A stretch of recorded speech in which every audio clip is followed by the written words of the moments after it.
All right. So today, as we're focusing on the circles, we're trying to just increase our understanding of restorative circles and how schools can benefit from integrating this powerful practice. And we want to obviously increase your skills to facilitate a variety of restorative circles, promoting respect for diversity and multicultural competence. So yesterday we came up with these agreements. And so as we just go over them right now, I think what I'm going to do is, let's see, Laura, would you mind just reading these off for us, please? Sure. Confidentiality, create a safe space for all, acceptance of where people are today, listen to each other, brave, non-judgmental space with grace, open-mindedness to others' ideas, assume good intentions, trauma-informed approach, open communication, speak from the heart. All right. Thank you, Laura. And then we just want to check in with everybody, and that I think to do that, I probably should stop the share for a moment. And I know we have a lot of people that are off camera, but we're going to ask you if you agree to do your best to follow those agreements. We're going to ask for a thumbs up from you, like that you can use your reactions button. And for those of us on screen, we can just do that. But hopefully, Robert, you can kind of look around, just make sure we have most of the people. I don't know if everybody knows how to do the reactions, but it's on. Perfect, looking good. Okay. Yeah, so that's, one thing when you're doing this virtually, you need some kind of way to be able to check in with people. We typically ask for people to either have your camera on or be able to send some kind of reaction button to be able to communicate with us. We are going to ask that when you go into the small groups that you definitely turn on your camera and have a more intimate conversation with some of our colleagues. So I'm going to share my screen again. Thank you, everybody, for agreeing to do that. And then today, I was thinking, I want to have us do a mindfulness activity today, but I just want to see if everybody could just, maybe take some time to focus on something that you're grateful for. So what I'll do is I'll play a video that's going to show nature and just a nice soft music and all this. But I'm just going to ask that while that's being played, you take some nice, relaxing, nurturing breaths, and then just come up with a few things that you are grateful for, that we're grateful for today, because I'll be doing this with you. Just nice, nurturing breaths. See nature and connect with nature visually, at least.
so these are easy kinds of tools that we have that, where you could use something like this to be able to just lead a quick 1 minute, 90-second kind of just a restorative activity for oneself as we breathe and we just renew ourselves, restore ourselves, right? And with the visuals, I find them to be helpful, especially when you have trees and nature, because it's something that we know as a Western society, especially in urban areas, we need to return back to nature. It's a healing place.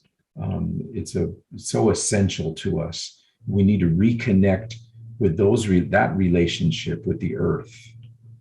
Yeah. So one of the things that I was grateful for, I was listening to the birds, and my daughter, she's 25, and she just sent me a few photos a few minutes ago, actually, and one of them was an owl, and others nature. She had gone camping, but she was the one that introduced me to the word. I didn't even know this was a thing, but I know that people like to go look at birds, but I didn't know there was a word called birding.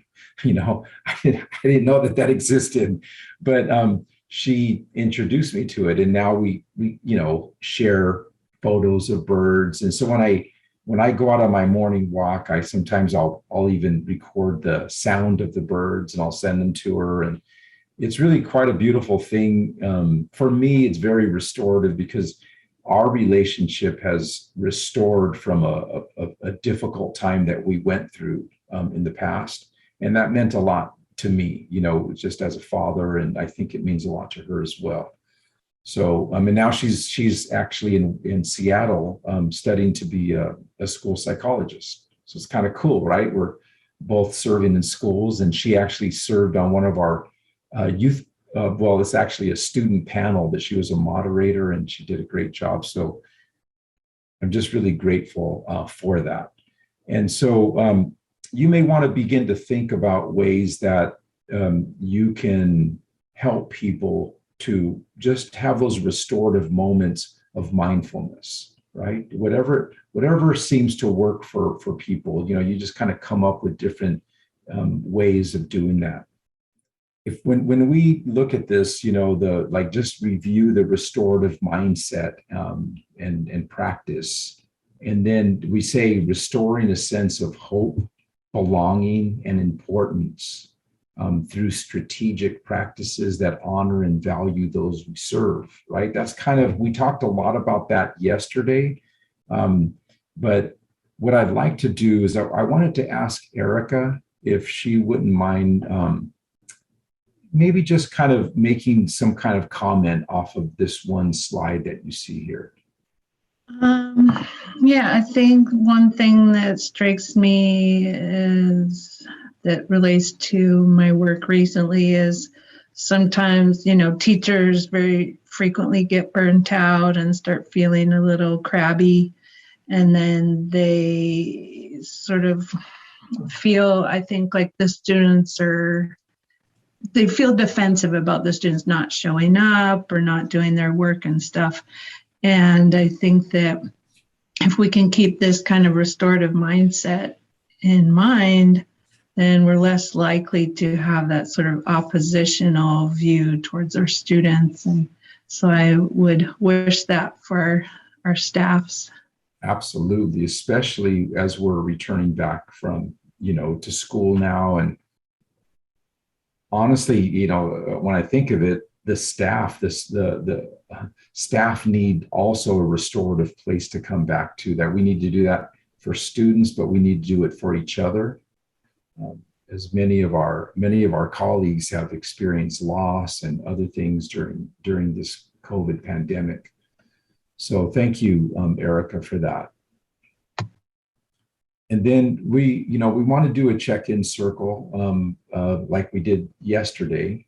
And I know, we have like about 22 people, but so when we have usually, over like maybe 15 or 20 people, we typically will just do it in the chat, right? And but today I wanted to see if you don't mind, that if you would put your name in the chat, your work location and role, and then the number that says how you're feeling. So it'd be your name, your work location, your role, and then your number. And I'll just do that verbally for myself, but I'll say, my name is Anthony and I work at the County Office of Education. And actually I'm working from home right now. And my role is I'm a senior manager, but I'm mostly the person that does the trainings for the restorative practices. And today I am feeling, I would say I'm about an 8. It's been just a busy last few days, but I'm really happy to be here and a part of this. And thank you, Araceli. It's good to have you here. And thank you, Erica. Thank you, Melinda. And Julie, and thank you. Thank you, Tamara. Thank you, Candida. Vanessa, thank you. Casey, thank you. Julie, thank you. Nice to be with you again as well. Laura, thank you as always. Jennifer, thank you. Mary, thank you. Michelle, thank you. And Alex, thank you. So this is just, one way, and also Melissa, thank you. So it's one way that we can do a quick check-in when you're in the in this virtual format, right? It's that way of saying, let me just quickly go through, if you were all my students, I would be probably saying to myself, everybody's doing pretty well, right? I may not be able to have time to get into too many details. I might choose one, like for example, Melissa's, right? Say, hey, she's an 8 and still busy, but feeling more excited and inspired about things today. So that's good, right? So I just kind of might congratulate her and thank her. But I may not be able to go through all of them, but I can get a quick, easy sort of scrolling through. I can see how people are doing. I thank them, and then we can start a lesson, right? And then there have been some, teachers that have done things where they, as they're checking in at the door, they say, I don't have time to do a whole circle of check-in because I've got 39 students. And so they literally have kids check in by just giving them that hand sign, right? Like, oh, I'm a 5 today, or they do a 1 through 5. So as they're walking in, they don't even have to say anything except they give the teacher the number that they're feeling. And then the teacher gives that back to them. It's kind of the teacher's way of welcoming them and then finding out how her students are doing. So thank you, everybody, for doing that. And then we also wanted you to know where people are coming from, because this can also serve a bit as a networking time for you. So if you were, for example, to notice, just as an example, Melissa, I'm sorry I keep using you as an example, but she's from the Elite Academic Academy. Well, I don't even know where that is, right? But if you were interested and you're like, oh, I heard about that place, you can just click on her name where you can see where it's in blue. You click on that, and then you can send her a quick message. Hey, would you mind if I email you, or something like that? It allows for that kind of networking to happen. So we encourage that. And then, you can definitely use this kind of, I think we mentioned this yesterday, but you can use this kind of thing when you're doing a virtual circle as well, right? Where you just, the reason why you want to use something like this sometimes is when you're like, for example, let's just say, I'm not sure if anybody's here from Cabrillo Elementary, but if they were to check in from Cabrillo Elementary, then at least Carlton Oaks Elementary knows that they're next. And then so it kind of gives them that ability to know who's next. And then I see Elite Academy, they're Elite Academic Academy, they're ready to start next. Empower Charters after that. So it gives people a bit of time to think, and they know who's coming next. So now I want to ask you to see if like on these three quotes here, I want you to just go ahead and actually maybe what I could do is ask one of our colleagues, and I'm going to see Adeseli. Can you hear me? Yes, I can. Adeseli, would you be willing to read through these three quotes for us? The first one, there can be no vulnerability without risk. There can be no community without vulnerability. There can be no peace and ultimately no life without community. Circles create soothing space where even reticent people can realize that their voice is welcome. If people stand in a circle long enough, they'll eventually begin to dance. All right. Thank you, Adeseli. So, Adeseli, if you had to choose one of those three quotes, which that resonates with you, that you connect with in some ways, which one would it be? Right away, I knew as soon as I was reading it, it's the first one, the one with vulnerability. There could be no vulnerability without risk. And there can be no community without vulnerability. Absolutely. Absolutely.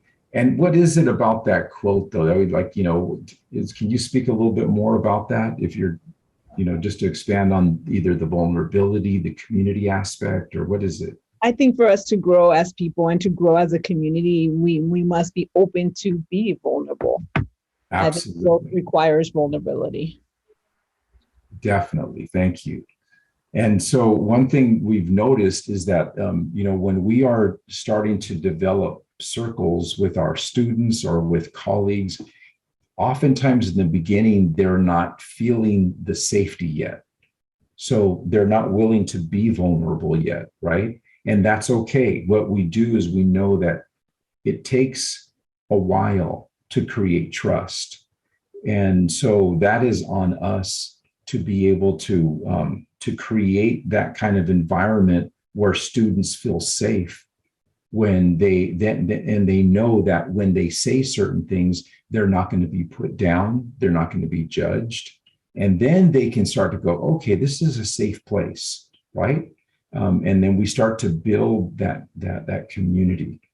And Casey, what about you? What is the one that resonates more with you? I was also going to say the first one, just because as soon as I heard it read, it really resonated with me. But for me, especially the last part of it, like the idea of there really being no life without community, because I think so much of just who we are and what we do as humans is just so much in community. So I think that part of the quote really stood out to me. And then pointing out how you can't have that without risk is also really important, just understanding that like it is a risk for students and us and everyone to be vulnerable. So also kind of being able to understand that it is a risk to ask for these things to happen, but that they're still vitally important. That's awesome. Thank you, Casey, for that. It was great. And one thing yesterday, not in the virtual training, but in a face-to-face training, I was discussing with teachers and educators about the origins of restorative practices, that actually it lives in all of us, because even though we say it's indigenous based, we don't limit that to just Native Americans. It's African, European, everywhere else, right?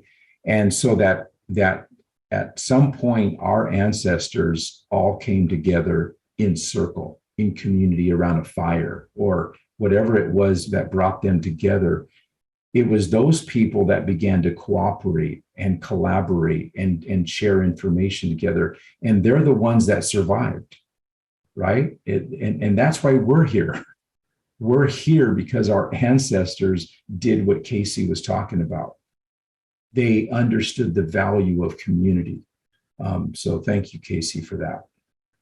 And then I wanted to also ask Julie, would you be willing to let us know what resonates with you on this? Well, I'm going to join the club and also choose the first quote. For me, I've been as a teacher on special assignment, I'm working with teachers, helping them with social emotional learning and thinking about ways in order to build that trust relationship. And so being vulnerable myself and letting them know, I'm not perfect. I don't know everything there is to know about this stuff. And then hopefully they'll feel safer to open up as well.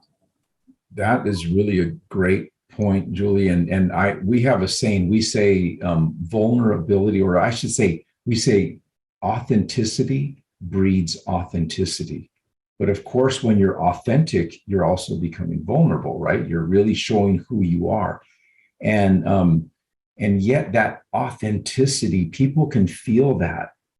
They sense it. They sense the emotion part of it, and it tends to help people. If they see you, Julie, being vulnerable, it helps them go, like what they're looking at. They're going, let me just see if she's going to be judged after. Is everything going to be okay? No, she seems okay, and so they then might add in their own kind of vulnerability as well.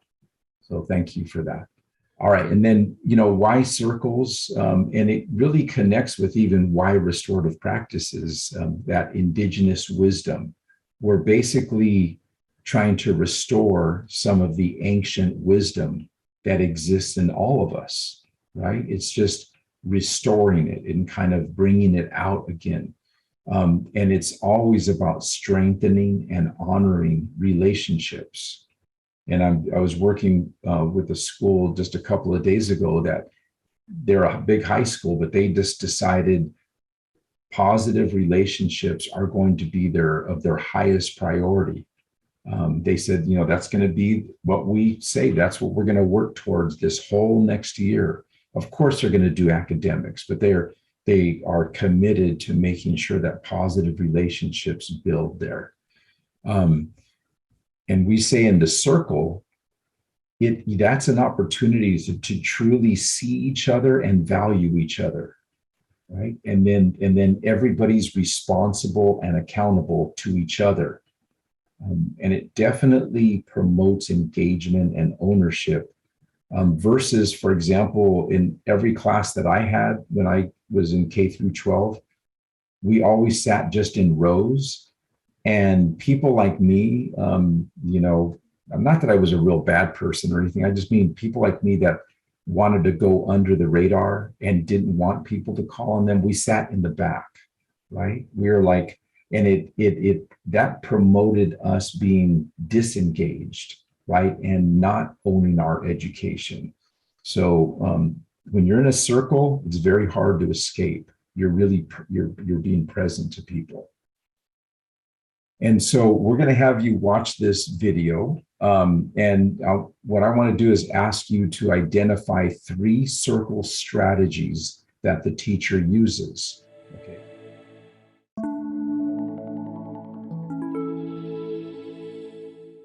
Before I started doing circles in my class, I found it very difficult to start the academic day. Students had things that they wanted to share that had happened with them, things they were concerned about, and I had a very long line of about 25 to 30 students every morning wanting to share personal time with me. It made it absolutely impossible to start the academic day. After the presentation of circles in our staff development, I knew that would be the best way to have each student share and be heard in the classroom.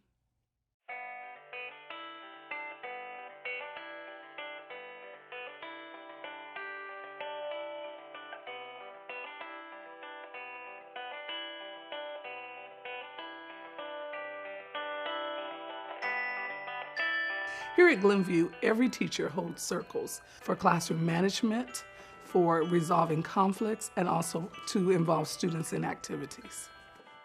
Every day, I begin with mindfulness to really get the students focused and centered and ready for learning. I'm going to need you to either close your eyes or to look gently at the ground. The next thing I do in circle is a check-in with a scale from 1 to 5. This allows me to assess whether or not they're ready to learn. Okay, I'm a 5, and I have a lot of things I need to get done today, but I'm looking forward to getting them done. Would anyone else like to share why you're a 5 today? Today I'm a 5 because I can't wait for Spirit Week. I'm a 1 because my head still hurts from Sunday. In order to keep order in a circle, we use a talking piece, which is a symbolic piece to signify who has the floor, who's able to speak. At the beginning of the year, I asked the students what topics they feel as a class we need to discuss. The students write the topics and we place them in the cup. Our next topic is going to be about stop bullying. How can you stop bullying? But I think since most bullies bully through pain, you can try to see if you can help or make them feel better. If you see someone getting bullied, stand up for that person and tell the bully firmly and strong to stop bullying. I like the idea of not being a bystander, because that's somewhat being part of the bullying process. If you see it happening and you don't say anything, but it takes a lot of bravery, a lot of courage to say, hey, that's not right. As part of a program called Restorative Justice, circles are also used to resolve conflicts that come up during the school day. Sometimes at recess, Sydney and Imani would come over and just start talking about us and saying mean things about Janae. Is it your job to make Janae's job at school hard? No. So you choose to either be the bully that you're being or to be someone's ally and make a better choice. I just want to kind of ask, maybe we could just, I could kind of go around and just ask if some of you, maybe even just one thing that you saw within there that was maybe a good strategy, a good circle strategy. So Mary, can you hear me, Mary? I guess. Yes, I can hear you. Oh, great. Thank you. Yeah. So what did you notice in that video that might be a strategy, a circle strategy? I like the idea that the teacher had the students pick the topics. That makes it more relatable and get them engaged more and willing to talk about something that they chose to talk about. Absolutely. I agree with that. Thank you, Mary. Tamara, what about you? What was maybe one thing that you noticed? Yeah, I was just going to say, I saw the talking piece, of course, but I love the cup with the topics, and you never know when your topic is going to come up as a student. So it's engaging in that way. And then I always have trouble coming up with circle topics sometimes. So I just love it. Yes. Yes. And you're right, Tamara. And somebody asked me yesterday in a training, they said, is it okay for students to come up with the topics? I was like, yes, but you all, as a teacher, you're always going to review them, and then you can put them in the cup. So thank you, Tamara. And then let's see, Candida, can you hear me? Yes, I can hear you. Okay. So what was one thing that you saw in that video? I appreciated how the teacher spoke on starting with a mindfulness activity, because she did talk about how it's really hard for her to start the academic day. And I think it's important to bring students to a place of, being calm, being relaxed, being in the right mind space to start the circle and the conversation. Thank you, Candida. I agree with you. That was quite amazing to see little kids practicing mindfulness that way. How about Michelle Galvez? Can you hear me? Yes, I can. I hope you can hear me. My mic is kind of off and on. Oh yeah, you're coming through pretty loud. Okay. I like the part when the group for dealing with conflict. That's a pretty good one. Sometimes when I have it, I really don't put the kids into a circle, but that is a really good way to dissolve the conflict, just putting everybody into the group. That's what I would implement. Absolutely, Michelle. Thank you for that. And I noticed that as well. It was really powerful to see how she brought them together. And then And then the people that are doing harm have to hear from the others and how difficult it is, how painful it is for them. And Melinda, what about yourself? What's something that may have resonated for you?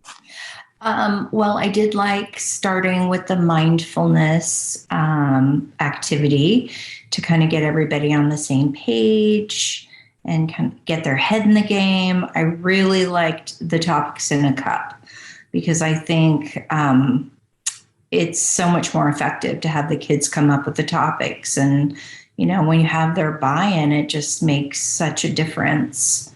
So I'm definitely going to do that this year. All right, great. Thank you, Melinda. Mm-hmm. And so, okay, so that's good. I'm so glad. Thank you, everybody, for actually, watching and engaging and thinking and reflecting on maybe one thing you could pull out from that might be helpful to you. And so I want to share this screen again. Then when I think Tamara had mentioned the talking piece, and of course, you can use, there's a lot of things you can use for talking pieces, right? You can use like little stuffed animals or, a stress ball or, something like that. Sometimes people will use something that is kind of connected with their school or their, it could be the animal that they use to relate to or whatever it be. It could be symbolic. It doesn't have to be, but if what we're doing now because of COVID, and if you are face-to-face, sometimes what people are doing is they're using like a little, like a tennis ball, and they're asking people just to pass it with their feet, right? So if a person gets the talking piece, they just put their foot on it, and then it's their turn to speak. And then we try to teach only that person that has the talking piece actually is the person speaking. So nobody's responding to them or anything like that. It's just their turn to speak. And it really does create a lot more order in a circle. And now this is just something that I do, but I'm not saying you have to do this. It's just maybe something to reflect on. What I do is I always teach people to say thank you when they receive a talking piece. I've found it to be I found it to be really helpful because they have to acknowledge the person that's passing them the talking piece. Because I've noticed when I don't do that, what happens is people will just kind of talk, take the talking piece and sometimes they're real excited to talk and they don't even look at the person. They just kind of grab it from them and it doesn't feel right to me. So we also are doing a thing called a virtual talking piece. And so it might be like a ball of energy, and you can get kind of fun with it. And so as you're holding the ball, that's when you speak. And then when you pass it to the next person, you just, pass it to them. And then they have a chance to receive it. And it's, they're laughing a little bit, whatever, but it's kind of bringing some joy, but it's also reminding people we're still using a talking piece. So just think about that a little bit. And then we showed you this yesterday, but we definitely wanted to try it today. And that is for us to think about. It doesn't have to be the most difficult thing, by the way. It says that's what it says, but you could just say a difficult thing you experienced during COVID, right? And then 1 to 2 essential things you learned during the COVID restrictions. So many of us, we were like, it brought a lot of challenges, a lot of difficulties, but it also brought some learning. And so what we're going to do is we're going to go off into a triad and we're going to ask, let's say the person with the shortest hair in your triad, if you don't mind, you be the person to start us off. You'll have 2 minutes to kind of talk about those 2 things. And then you pass over the virtual talking piece to your colleague, and then they'll speak for a couple of minutes, and we'll have 6 minutes in total. And then we'll come back to the large room. So Robert, can you help us?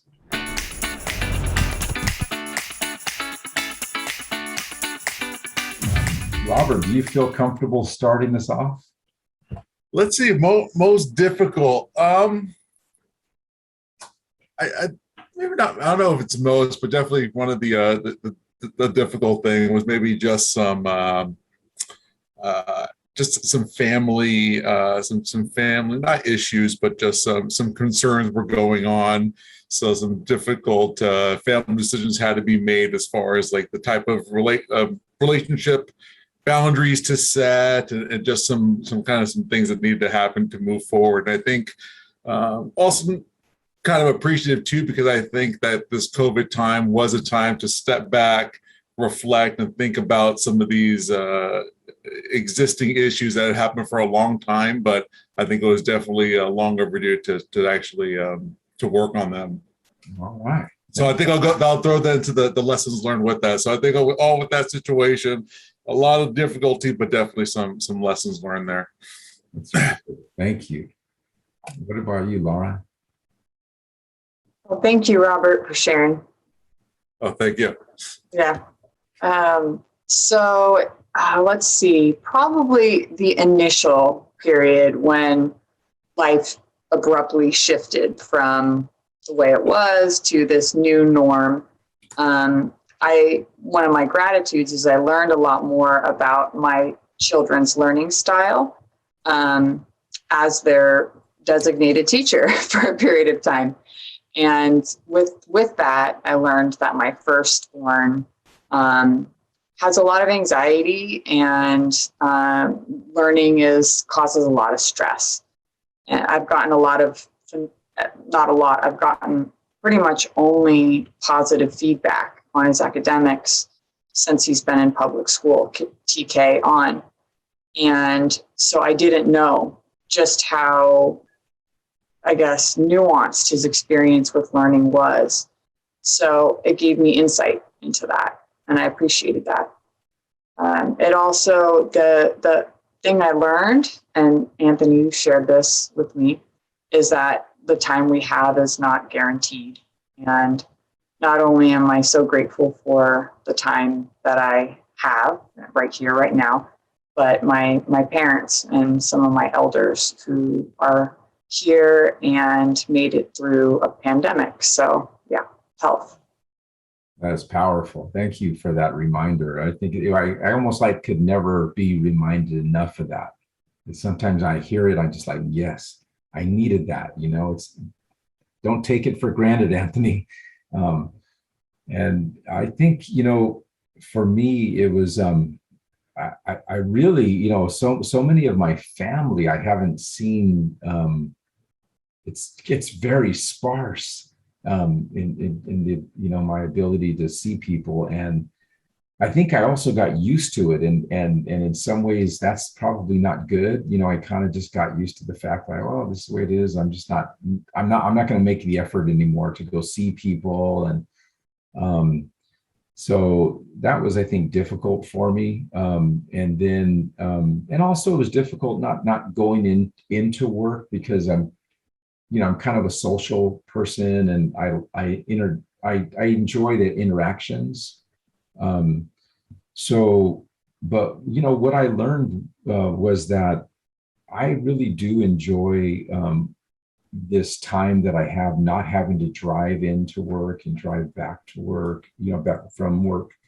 And, it obviously, it's not really so much that it's, always save me mileage and money and stuff like that, but more the time became like a sacred time for me, a time to really, truly reflect and pray and think. And I did like hours of thinking about all of this stuff, this restorative work, and what does it mean for me?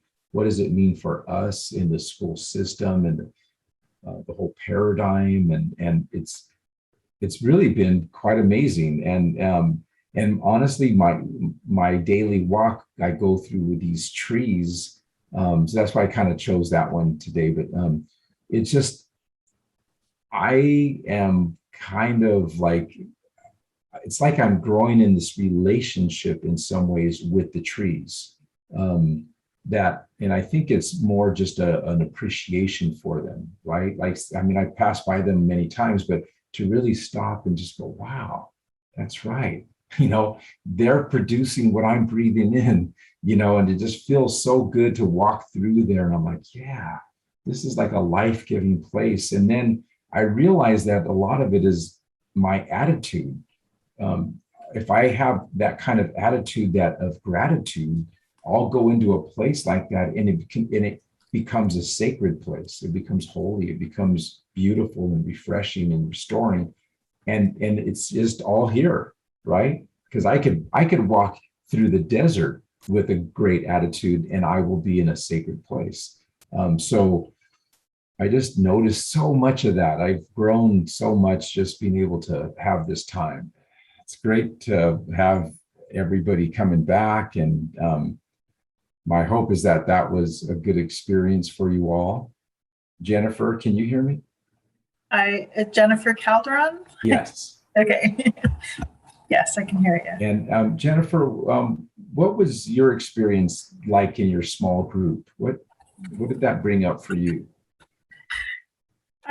Well, for our group, I felt like we all kind of found that we all had some personal growth over our COVID experience, and but also realizing that the places where we are and kind of our positions that we are able to have that versus people that have different situations and experiences that they came into COVID with. But we think we all found that we had similar but different experiences and situations going on. Oh, that's great. Thank you, Jennifer. And then Joel, can you hear me? Yeah, I can hear you. Okay, thank you. And I appreciate, especially when I'm calling on people, if you do this. And Joel, what was your experience like in your small group? What did you come up with? It was a good experience, just to see how people had different experiences through COVID. It was nice to see that people had it was like a lot about spending time with family and stuff like that. Absolutely. And then yeah, and then also adjusting to like distance learning and stuff like that. Absolutely. Yeah, definitely. Thank you. And then Abraham, can you hear me? Yes, I can. Sorry about earlier. I was on a phone call with a parent. Oh, no, please. What was your experience like about, with that whole concept of how we're impacted by COVID? Funnily enough, we all, like my breakout group was everybody from my organization, from my program.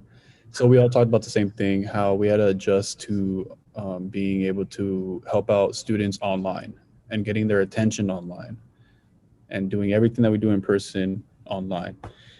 So with that difficulty of COVID setting us back, we also learned that how to manage, how to grab students' attention through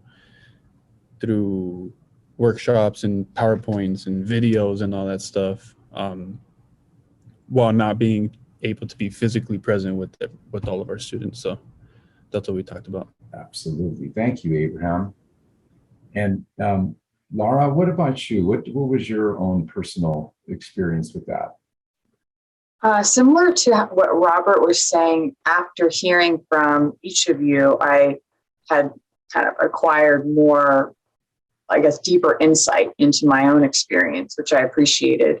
So just that reflection that happened, there was so much that happened during that period of COVID, and a lot to reflect on. And then basically the smaller space where it was just me and myself my family as well. But so I just appreciated that shared learning, even in a triad, how that can take place even amongst three. So appreciated that. Thank you, Laura. And I wanted to say I really appreciated that, because you shared about having to kind of become the educator for especially, your children, because you have three, but what that was like for you to really start to relate to what the teachers might go through, but also what your own children go through intimately as you began to see some of their challenges, some of their strengths. To me, that was really powerful to hear that. So thank you. All right. So one thing I want to do before our break is just, I want to kind of go over this one thing here. Let's see. Okay. So we have this quote by Black Elk. And Black Elk was a kind of like a Native American leader. And so what I'd like to do is ask, maybe one of you to help us out and read this. So Casey, would you be willing to read this for us? The universe is circles within circles, and everything is one circle, and all the circles are connected to each other. Each family is a circle, and those family circles connect together and make a community, and the community makes its circle where it lives on the earth. The community cares for that part of the earth, but cares for it as a circle, which is to say in a cooperative and egalitarian way, where everybody is cared for and everybody is respected. Thank you. Is there anything about that? You just if you look over it one more time, is there anything that resonates with you from his quote? Yeah, I think this is really interesting just all together, but I like how it's talking about how each kind of family is a circle, but then each of those family circles are also still connected to each other. Because I feel like the first part, like your family being a circle, is very maybe easier to understand and easier for us to relate to, but the idea of like each of our individual circles reaches someone else's, like in our school community, for example, I just think really interesting, and how that's all kind of connected and cooperative within each other is really, really cool. So yeah, this is a really cool idea. That's great. Thank you, Casey. And Robert, what about you? Is there anything about this quote that kind of resonated with you?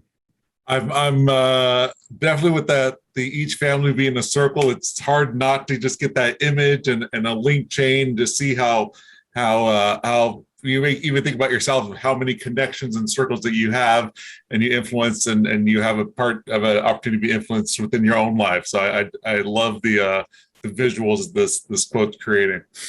Oh, that's powerful. Thank you. Yeah. So and then let me just see.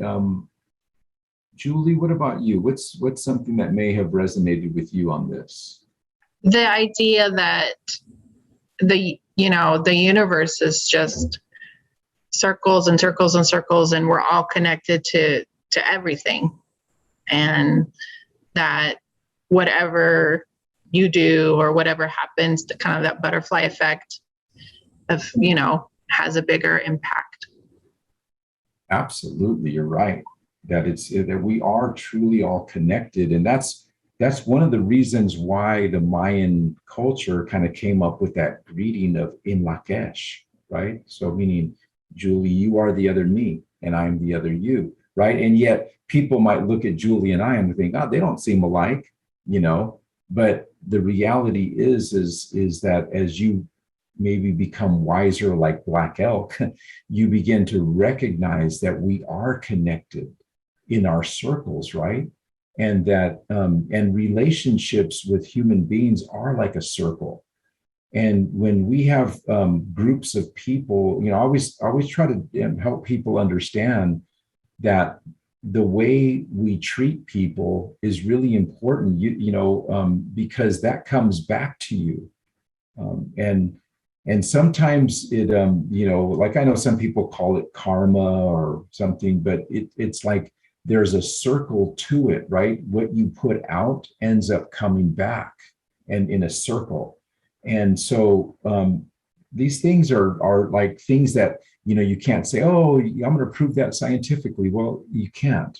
But those of us who have lived long enough know, and we've seen many people go through that, where sometimes it's even that you run into somebody, maybe one of your past students or something, or somebody that, you helped out one time, and then they come back to you some years back and they say, that really made a big difference for me.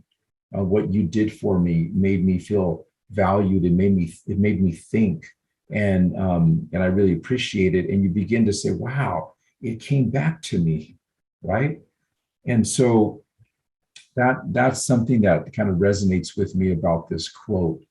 So what we want to do now is just take a 5-minute break. And so, Robert, if you don't mind putting up the, I'll stop the share here. If you could put up the clock for us. And so what we're going to look at is, we have these different types of circles. And one of the things that's important that we've learned is that the proactive community building circles should be 80% of the time that you use, right? Where you're building understanding, commonalities, and empathy to humanize and strengthen relationships and a sense of belonging and importance in the community. So remember that, please. A lot of times people will look at restorative justice practices and they immediately go to, okay, I'm going to use this to intervene with kids who are not behaving. But they have to understand that the community building, relationship building is the foundation that the rest of the house is built on. So if you're not willing to invest time in the proactive community building part of it, you're not going to be very successful in the rest of it. In what we call the responsive, which should be 20%, right? Used for problem solving, can be used to address harm in the community. And it may involve all that were involved in the harm. But it's really important that we understand that we're always trying to reintegrate people back into that proactive, kind of those activities. We want to reintegrate them back into that positive relationship. We don't want kids to think that every time there's a circle, it's like, uh-oh, somebody did something wrong. No, circles should have this positive connotation of fun and connection and learning, finding commonalities and experiencing that in Lakesh, right? That, hey, that person's like me. I can relate to what they said. They find commonalities that way. They humanize. So we have like sequential circles, like, where you have a circle and every single one, like that's when you pass a talking piece and it goes around sequentially around the circle. And then there's the non-sequential. And that's when it's kind of like a popcorn style. And I'll show you a few slides to kind of illustrate it, and also a fishbowl, which is usually like a circle, the small circle within a larger circle, where the larger circle is kind of learning from the inner circle. And so the sequential go around is kind of like this. It goes it can go to the right or it can go to the left, right? It's not like some people will say, hey, it's got to go to the left because that's where your heart is kind of tilting. And that's fine. I mean, if that's what is really important to you. But the reality is I've held many, many circles and I've gone both different ways. And I usually do that because I'm making a strategic decision. And sometimes I've gone to the left a couple of times and I'm like, okay, I need to now go to the right. I need to kind of let them get a time that their voice is first heard. So just think about it. Think about how you want to do your circles when it comes to that time. The good thing about a sequential circle is everybody gets that real chance where the spotlight is on them, where they have the talking piece and they can say pass, and that's okay. But even when they say pass, I'll usually say, okay, thank you. I always thank every single person. I acknowledge them to just let them know I value you. You're important to me. And so, but when it goes sequentially, every single person has that opportunity, right? Like they could never say, well, I never really could say something. No, they can. And then so the non-sequential circle is like what you see here. It's in a popcorn style. And sometimes people still use a talking piece. They toss it or they roll it. They can roll a ball across the circle. And they can be structured in a lot of different ways, but this way you got to know this: when you're doing popcorn, your most articulate, vociferous people will be speaking, and the other ones will shy back. They will tend to just, no, I'm more comfortable just letting them do the talking. And I understand, that's a reality, but that's why I think sometimes you want to call on those people that are the voices that aren't usually brought out most of the time. And it's okay if they say, no, I'm not comfortable right now. It's okay. It's okay. I just want you to know that your voice is important here. You are important. And this community needs your ideas as well, right? You're just reminding people, sometimes people are really uncomfortable, especially with public speaking. And so you're just giving people that chance to grow and to find out that this is a safe place. So the fishbowl circle is something I've done several times. And what I was kind of like, I really enjoyed, one of my colleagues took this when he came to our training. He took it to his high school, and he decided to put some students in the middle, as you see in this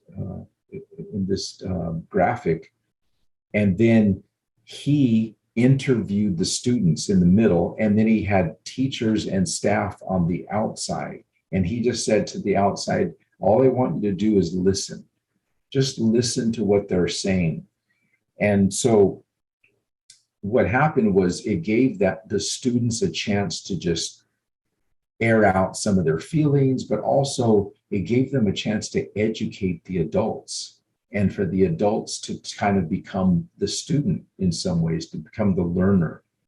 The times that I've done this, I've also used this often for brainstorming. And what happens is the inner circle, they're volunteers, from the whole circle. They're volunteers that will help me to brainstorm about an issue. Like I might say something like, I want to come up with a lot of different ideas about how we can show more value to our students on the campus. And so, people agree that they have at least one idea, and then they come in the circle, and I'm in there with them. And then oftentimes what I'll do is I will step out and I leave an empty chair where it says empty chair is optional. And I ask the inner circle to have their conversation about that one by one, to give ideas. I have somebody on the outside taking notes, noting down their ideas. And then on the empty chair, if their discussion creates kind of some ideas in you and you're sitting on the outside, you can go sit in that chair, in the optional chair. And as soon as the person speaking is done, it's your turn. You give your idea, and then you go back out to the outside and leave that chair for another person when they want to come in. I have found it to be pretty fascinating how much it works to brainstorm amazing, positive, great ideas that we typically oftentimes would type up and send to everybody, and people really appreciated that. So now we want you to see another video, but this one's in a high school. And so these are 9th graders. And so I really want you to watch and see kind of like, again, what resonates with you. But what kind of are the different circle activities and strategies that you're recognizing? Now in this video, there's going to be a number of them. Okay, so I'd appreciate it if you kind of note down a few of those things that you see. They come in, they're giggling, they're laughing.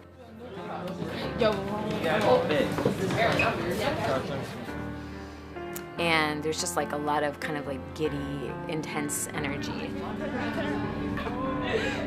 Coming for what? And then the circle and their relationships with each other actually kind of like quiet something in them and allow them to be more present for each other.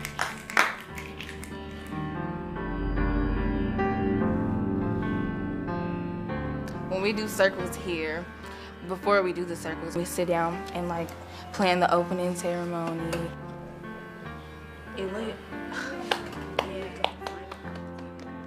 My great hope is to laugh as much as I cry, to get my work done and try to love someone. And I have enough courage to accept the love in return. Maya Angelou.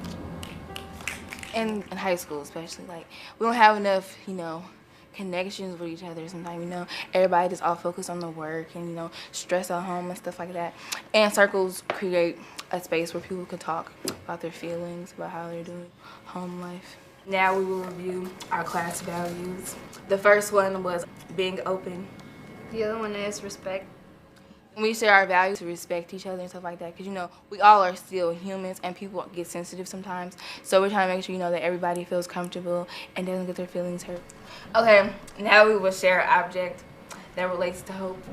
I have my I Heart Being Black bracelet because I hope that everybody is proud of who they are.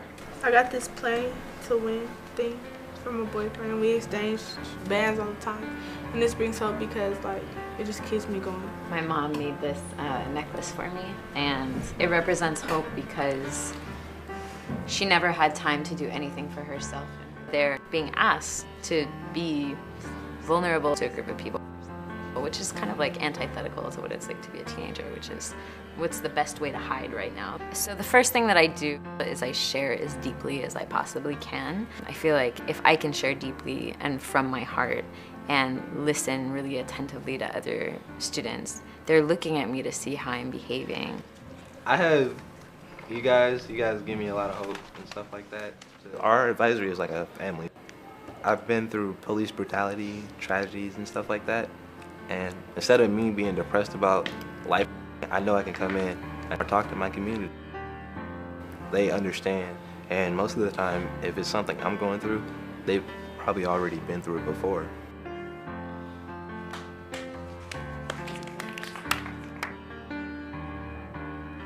People act like they shy and stuff like that, and like the icebreaker loosens and everybody up, we all get in a good mood and then we're ready to talk. The wind comes and blows if you live in Oakland. The wind comes and takes anyone whose shirt is black. The wind comes and takes anyone that likes to play basketball. Anybody who has headphones. Anybody that lives in East Oakland. If you're wearing shorts. The wind comes and blows if you have on a pink shirt. I picked this talking piece. This show is hard, and we're a strong community. It's kind of like step up, step back, because I am stepping up by putting myself out there and being a facilitator. But I'm also like stepping back because I'm letting other people talk as well. What's good about being a teenager? you get more freedom now. You get to know people really deeply. If you look back on your childhood, you realize that there's certain things that you couldn't do when you were that age. You get the taste of being an adult. Man. So, yeah, you're like. I mean, I find it balanced to be serious and be funny. If we're saying something that's, sad, that just changes the whole direction of the circle. So, I mean, eventually somebody has to say something to make the circle, bring back to life, because if it's sad, nobody's going to want to talk again. And sort of like letting the circle alternate between serious and light. We can laugh in certain moments. We can allow this to become lighter so that we also stay more resilient in the circle. And laughing with them is really important. And it also shows I respect all of who they are. What's hard about being a teenager? Sometimes you just want to do stuff that you think you're ready for, but then when really you're not, and you just want to grow up too fast sometimes. When you're a child, you know how you're always so happy and stuff like that. Now you're a teenager and you know what stuff's happening in the world and you feel sadder. I don't remember being happy. The closest time I remember that was when I was 6, so. The one thing I hate about being a teenager is you can't be as happy as you were as a kid. I remember really wanting to leave home from really the time I started high school. I had to just sit with it and wait until I was old enough to leave the house, even though I wasn't necessarily ready. I have more responsibilities now. Take care of my little brother and family members and everything, so it's really harder now. You have to learn how to say things without getting in trouble, or like the right way how to say it without like getting an attitude. Before I came to Midwest, I didn't have no self-control. Like in class, I was the class clown, like, and I never listened to my teachers. Getting suspended, I never cared. And every time I got a phone call home, I used to lie and say, she lying, I never did that. When I'm in a circle, I feel opened up. The circles is a part of me treating people better because I see how people are when people open up, and I see how they're treated, and I know I wouldn't want nobody to treat me like that. They come into the room with 9 years of experience of this is what kind of student I am. And I just think that's the power of a circle. You are exactly who you are as you are in relationships with your peers. Someone who she doesn't get to be most of the time. You can control yourself. You don't need nobody to tell you to stop. You know if you right or wrong. If you could change one thing about being a teenager, what would it be? Everyone should have a mentor, not only about your schoolwork, but like what goes on in your house. They're wondering why teenagers are like becoming more and more obese, and it's because they don't feed us healthier foods. School should be more interactive because the best way to learn is hands-on. They still see us like we're little kids, but they don't know what's going on in our minds. They don't know if we're maturing. What are the things teenagers can do to make a difference in their lives or others? Think about things twice before you do anything. That was my lesson learned. Because if I would have thought about it the second time, I've probably never been in the trouble I'm in. Don't be so negative. Once you're negative around people, like people get negative too. If you're positive, then everybody around you going to be more positive, even if they're around like their household is negative. Her ability to build relationships with her peers, to allow me to know her more deeply, to allow other people to help harness her energy of this is the kind of student I am, I think it's allowed her to stay here. So we're gonna do the closing ceremony. Because you have an opening one, so why not have a closing one? I mean, you know, like you have to close it out with something good. This little basket is gonna go around. Everybody will pick a name. And then you say appreciation. I want to appreciate Alfredo because he's hella nice. I appreciate Matthew. You're a good friend, and I know I can trust you with stuff. I want to appreciate you because you're really nice and you're really fun to hang out with, and you did a good job leading this. I appreciate Sarah because this whole week and last week, Sarah's just been making me laugh, and like she just got a good attitude, and she's like so helpful. She helps me whenever I need help. I see her like a sister. I want to appreciate Pancho for staying strong after going through a lot and having to wear that and being under house arrest and not being able to go out. I want to appreciate you because on everything you do, you always give it like 120%. Like you really just express yourself in everything you do, and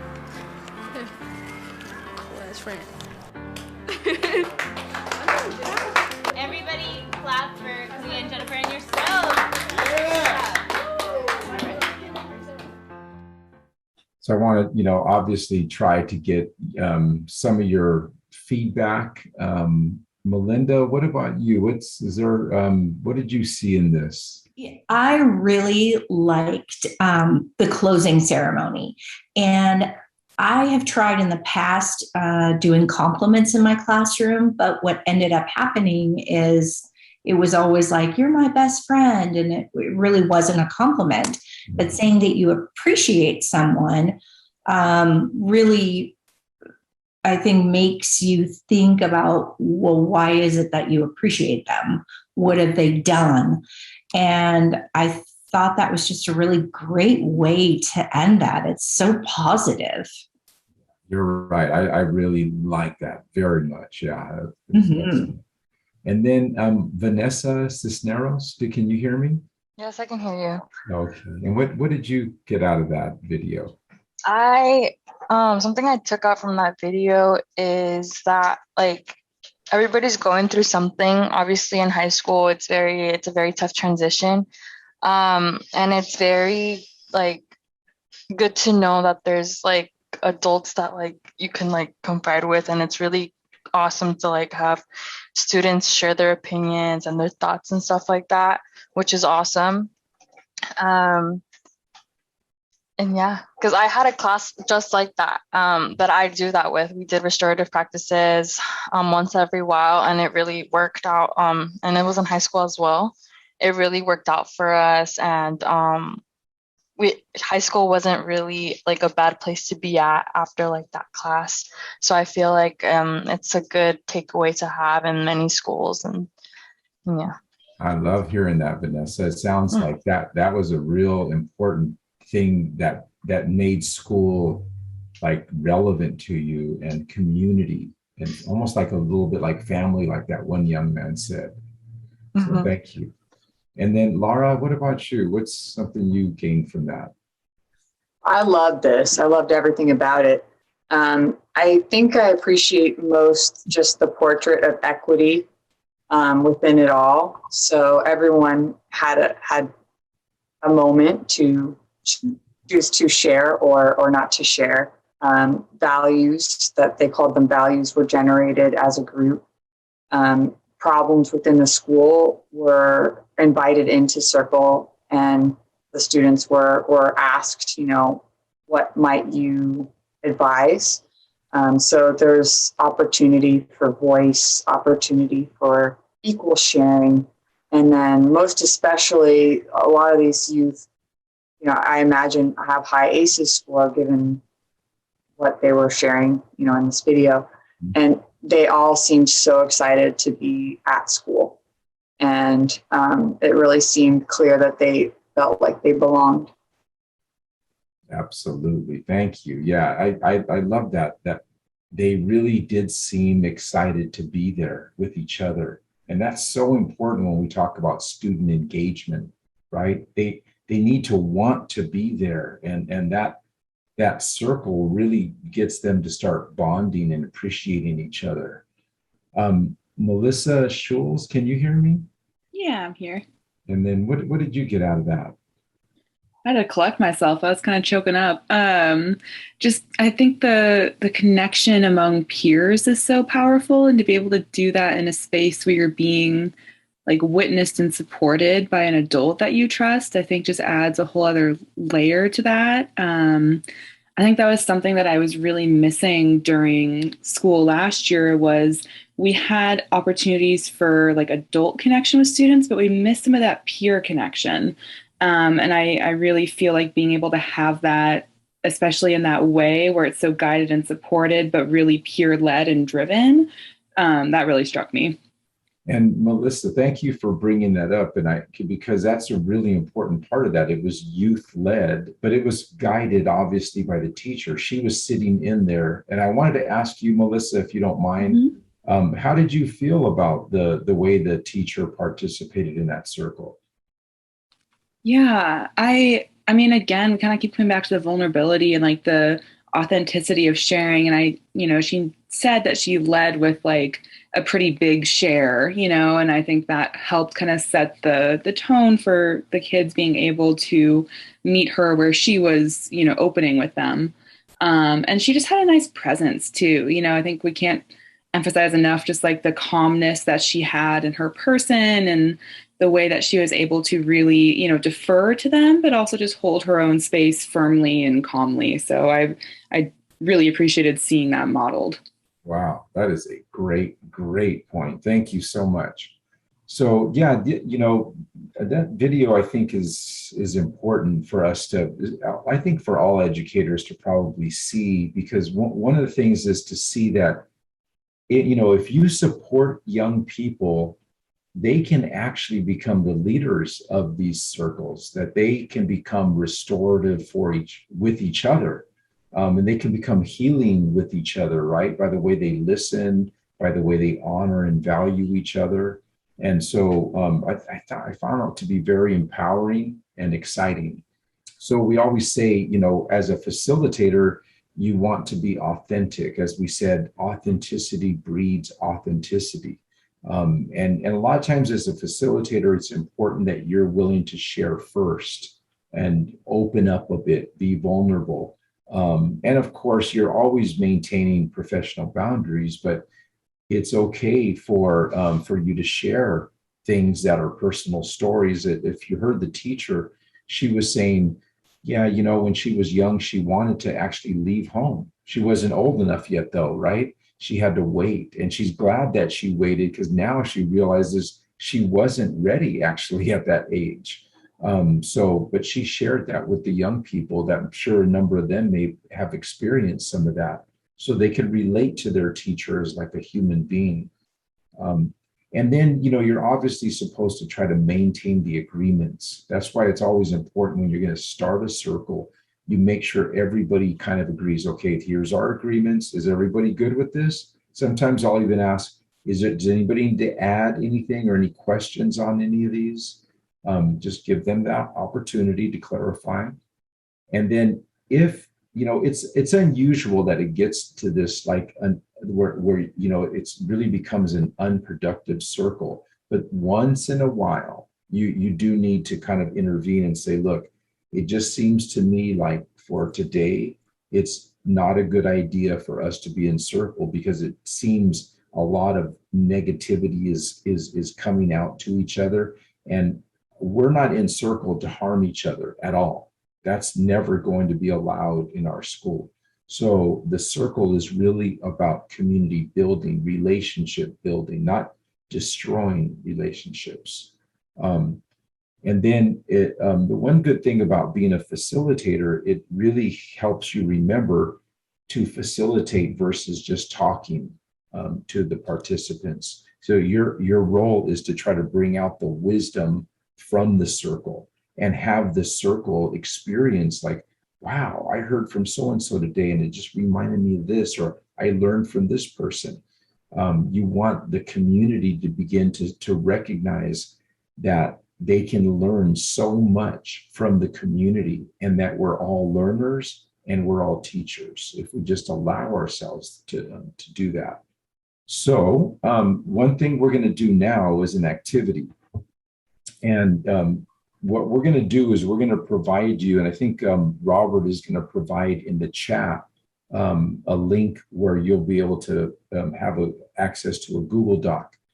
And that document is basically, it has a bunch of different prompts on it. It says sample prompting questions. So it looks kind of like this. And thank you, Robert. And then what's going to happen is I'm going to ask you to pull that up. So you'll click on that on your computer, and then the document will come up for you. And you're going to see it has getting acquainted as a part of like a title. It has exploring values. It has storytelling. Those are the areas that we're going to focus in on today.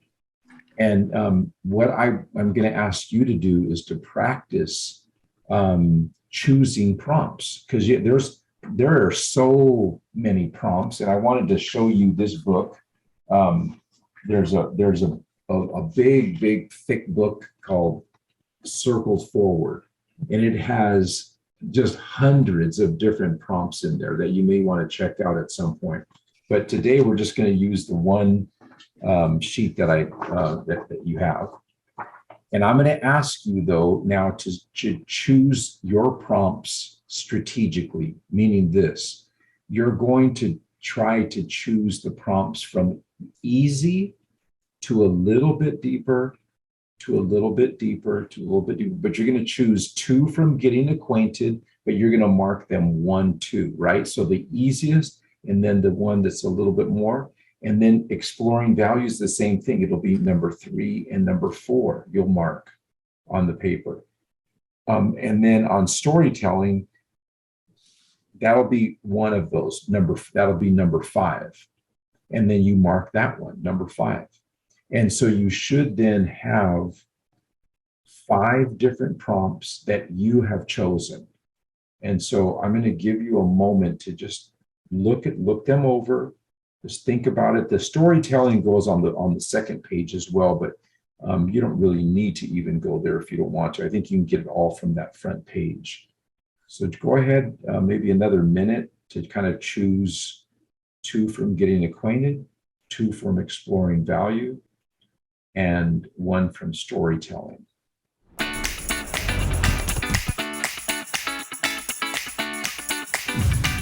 hope everybody's, at least, hopefully you've been able to choose most of them. So the idea is always when you're choosing prompts to be strategic, right? So you want to choose something so that it's easy at first, get people talking, and then it kind of gets them warmed up and they begin to feel more at ease, right? And they can kind of become more open, more vulnerable, more authentic. All right.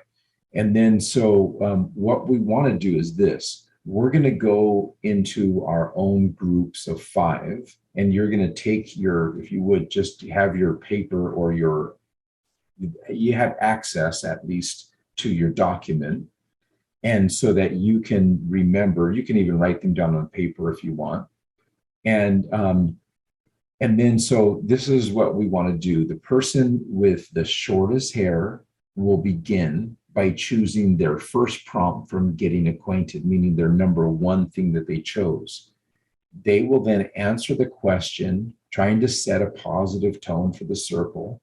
And then they pass the talking piece to somebody in their little breakout group. It's only 5 people. And then everybody is going to go and answer their same question that they chose, their number 1. And then when they're done, they pass it over to the next person. And then that person chooses their number 2, again, from getting acquainted. They answer it, meaning they have to be the facilitator. They set the tone for how the sharing is going to go.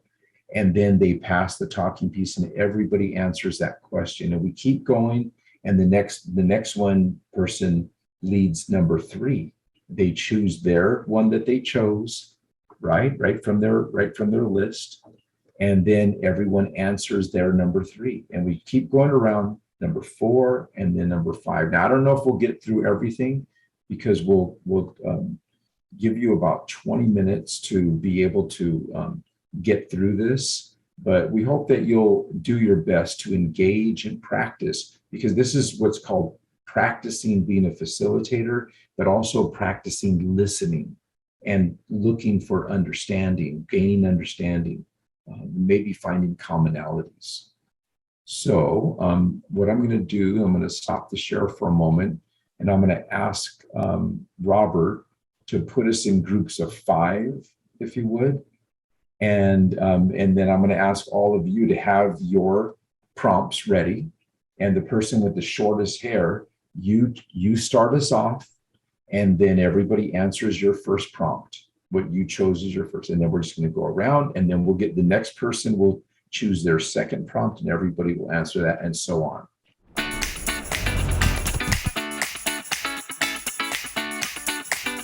So everybody right now is in the small group, breakout group right now, and they're all answering those. They're getting a chance to practice what it's like to have to set the tone for sharing on their own prompts that they chose.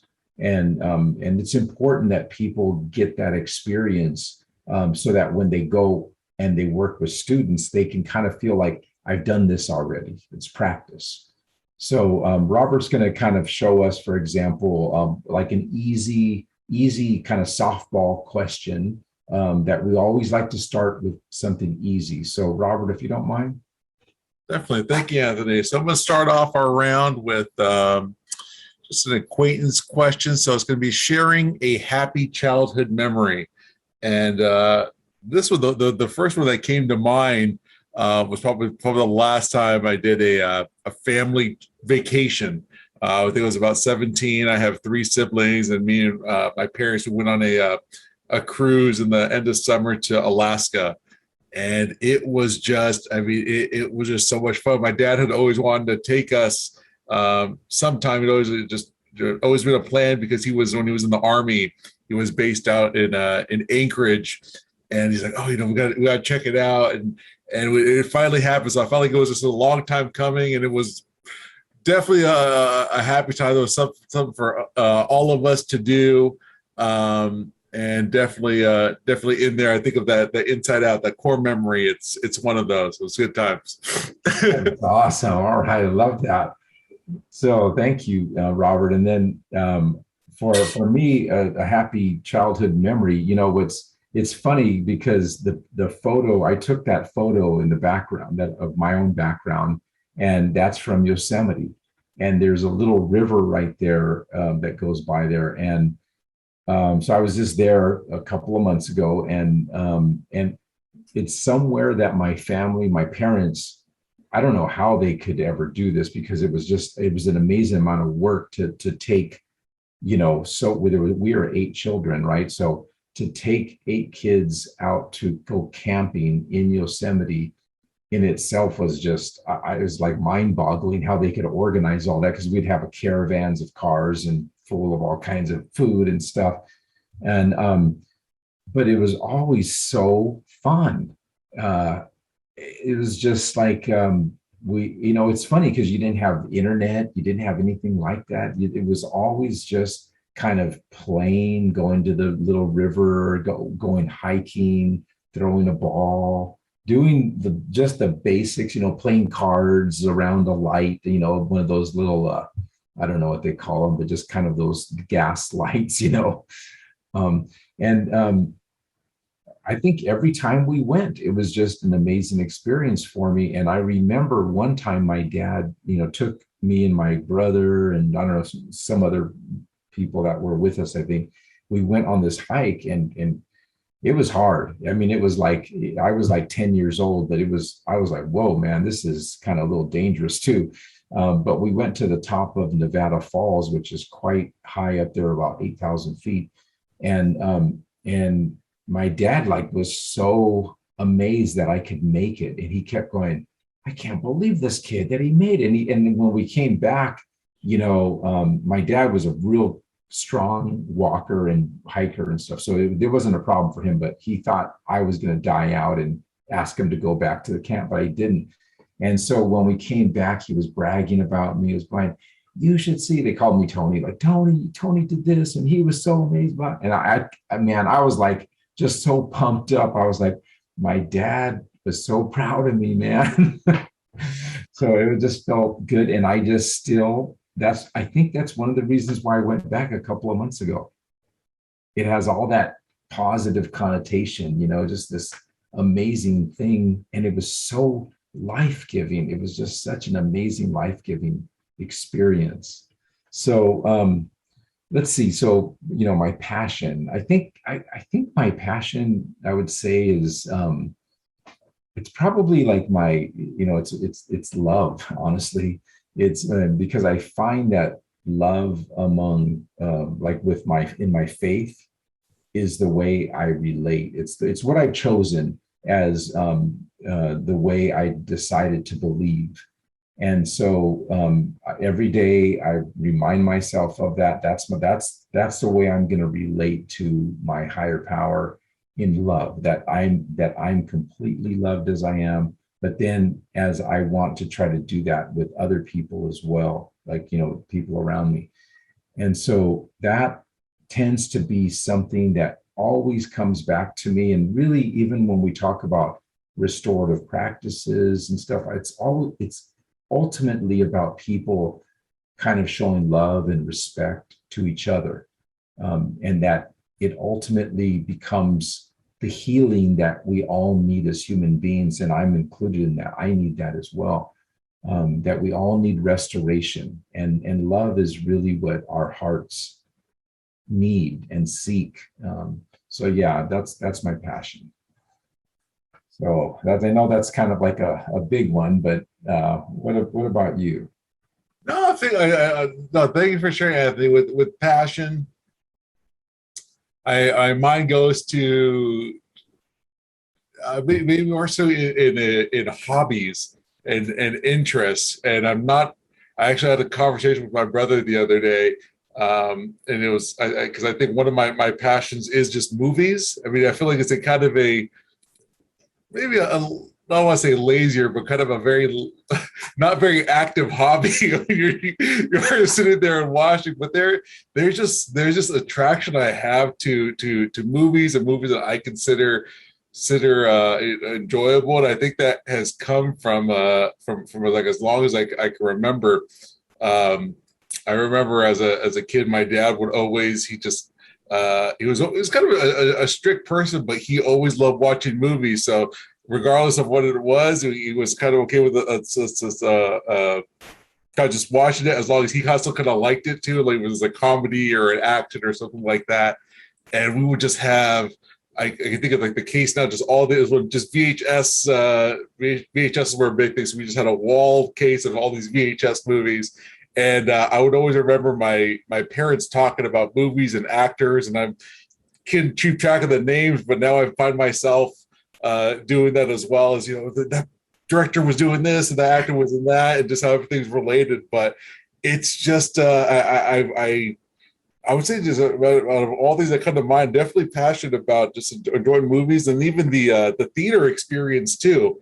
I just love going to the movies. It's the smell, it's the half clean carpet, it's the oversized seats, it's the big screen. I just love that experience. And it's definitely fun, always funner going with somebody else or with the group. It's just yeah, I don't know what's about it, that movie Hollywood magic. It's always very, very appealing to me. That is awesome. Thank you for that.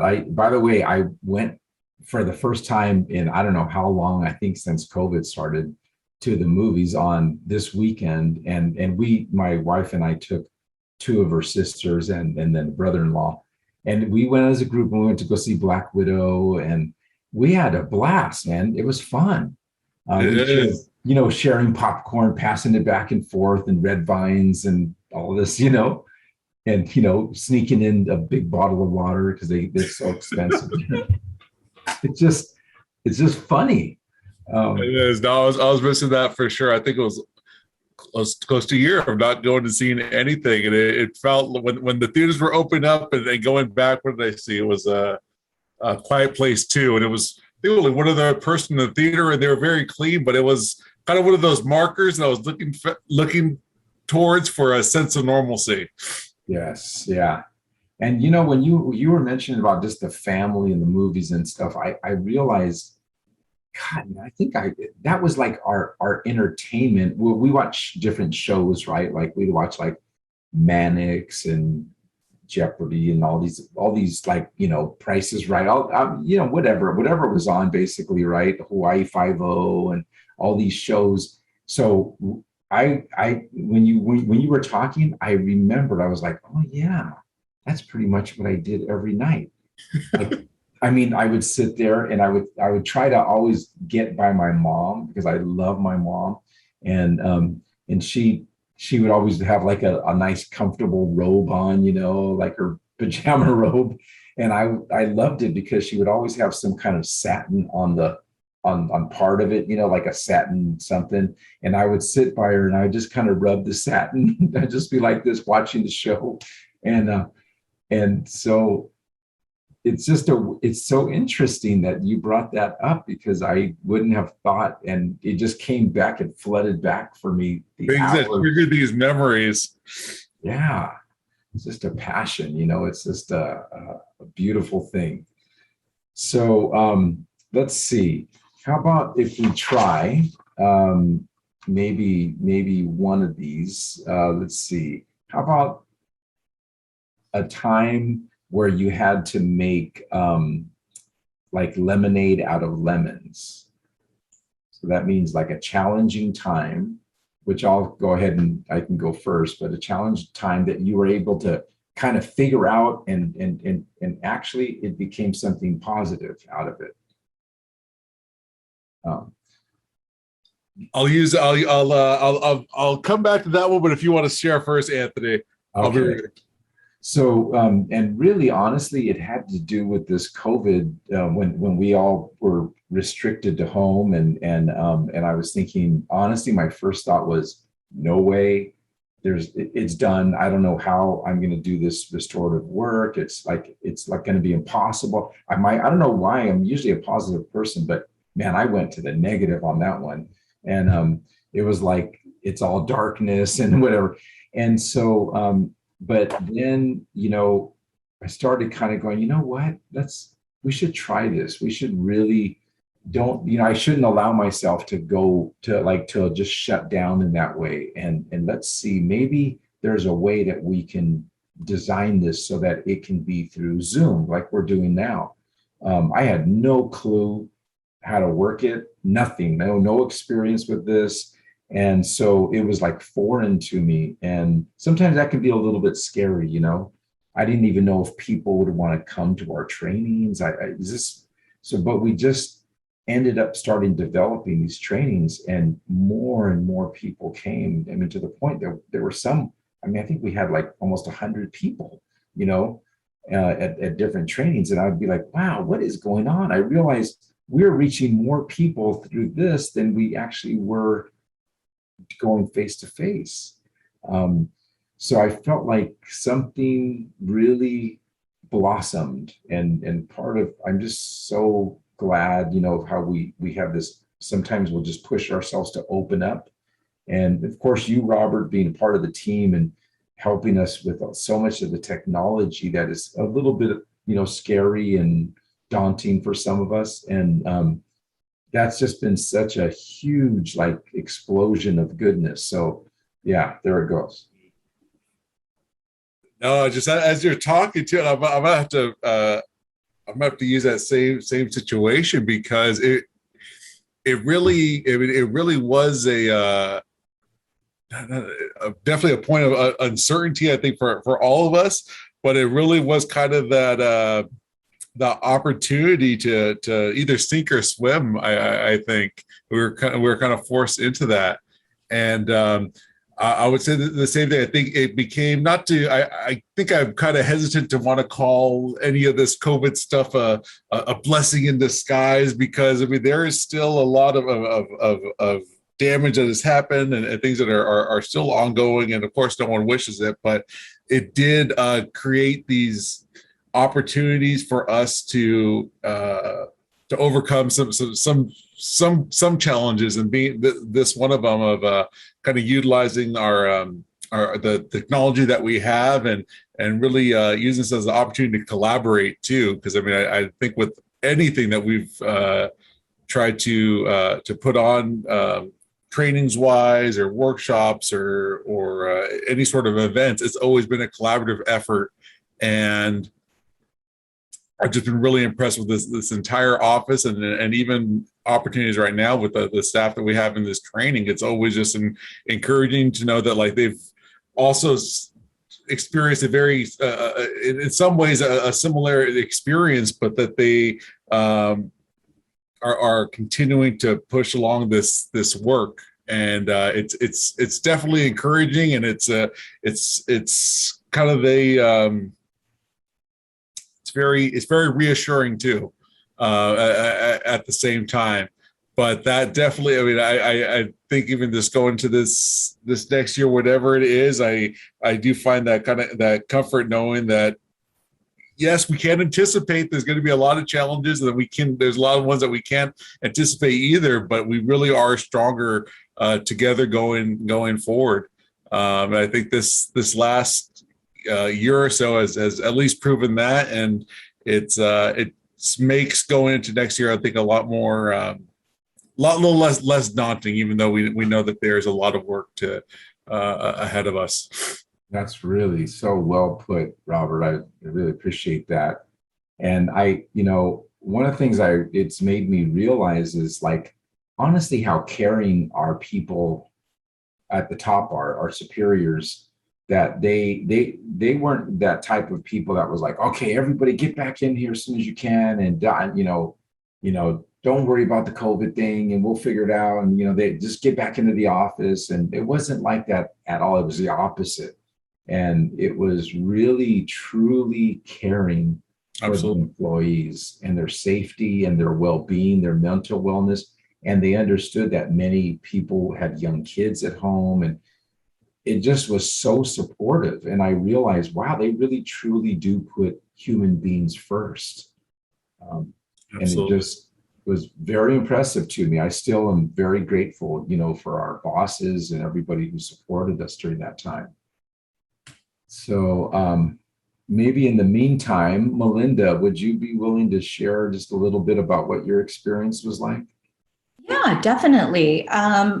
So I have to say that I appreciated like everybody's honesty and forthrightness, and it went pretty smoothly, I think. I mean, we started with the person with the shortest hair and proceeded from there, and we got through all of our questions, our getting acquainted, our exploring values, and we even did our storytelling questions. And we all kind of had actually some similar stories when it came to like our values and talking about like what touches our heart and our storytelling. When we talked about a time that we didn't fit in, and so it was just nice to hear, you know, that confirmation about others have been through something similar to you. So it was a good experience. Sounds fantastic. Thank you for sharing, Melinda. And Melissa Schulz, what about you? What was your experience like?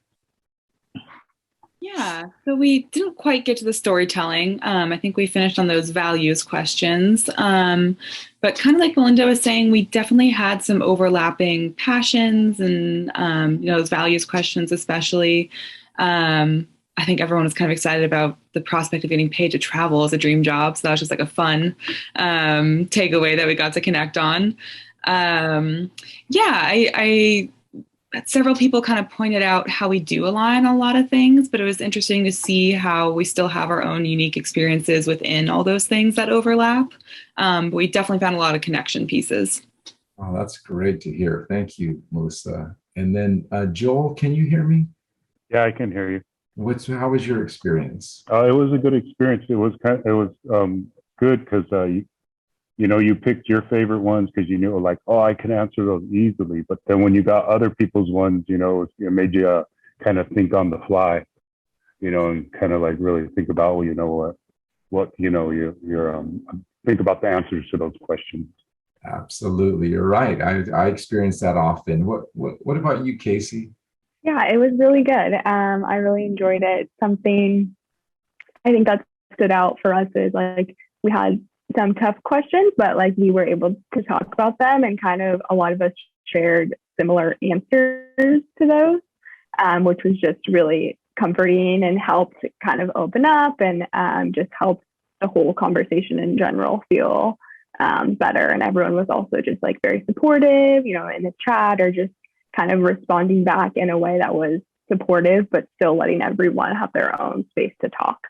Wow, that's like the epitome of community building and coming together. Thank you, Casey. How about you, Laura? What was your experience like?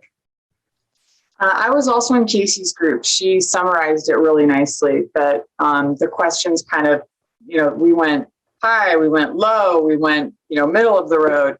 And it was just a rich experience to be on that journey with these other women, and to have some resonance, and then also some points of, uniqueness within our stories. So it was just really good bonding experience, I think. That sounds great. Thank you, Laura. And then Pedro, what about you? Were you able to participate in that small group activity? I did. Thank you so much. I did. From what I got, it was, I jumped in a little late, but it was really well organized. There was one question I did not, I had a pass, and I think that was if you could talk to somebody who passed away or somebody that's no longer living, I didn't, it was tough. It was a tough question. And I know that, from doing circles, that, and I don't know if this has been discussed yet, but it's okay to pass, especially with our kids coming, from a rough event, still going through it. As adults, I think we have to step back and reflect that some of those events, or some of those questions, we have the right to say, I'm not ready to talk about it. This was really an eye-opener for me and a reflection, because I know that when I was admin in the Bay Area and doing restorative circles, I had asked my staff to huddle around and do the restorative circle. I did have one teacher who just said, "Hey, listen, this is not for me. It just reminds me a lot of, my open wounds and, my early childhood. And for me, it was an eye opener, and I had to respect that because I had not even thought about it that way. My goal was to, train everybody with restorative practice, but I lost that. I'm so thankful for that experience, and I think I shared that with you before, and so I still carry that with me. Wow, thank you, Pedro, for just your vulnerability and your authenticity and sharing with us. And Erica, what about you? What was your experience like? Well, I had a student come in, so I was kind of offline for half an hour and came back into the group partway. But yeah, it was good to connect. And again, it was similar to the last breakout group and feeling sort of the resonance and the like-mindedness and so that's always nice to be among that. Absolutely. Thank you, Erica. And then Julie, what about you? Yeah. Oh yeah, I was there with Casey and Laura and Michelle, and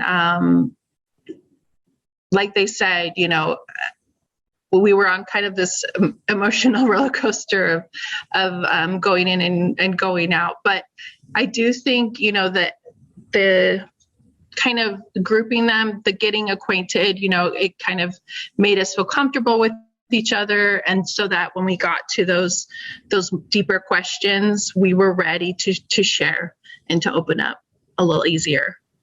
Fantastic. It sounds like it worked quite well for people. So thank you, everybody, because it only works well because you put yourself out there, right? That's the only reason it works well, because people are authentic and they're listening and they're trying their best to honor each other that way.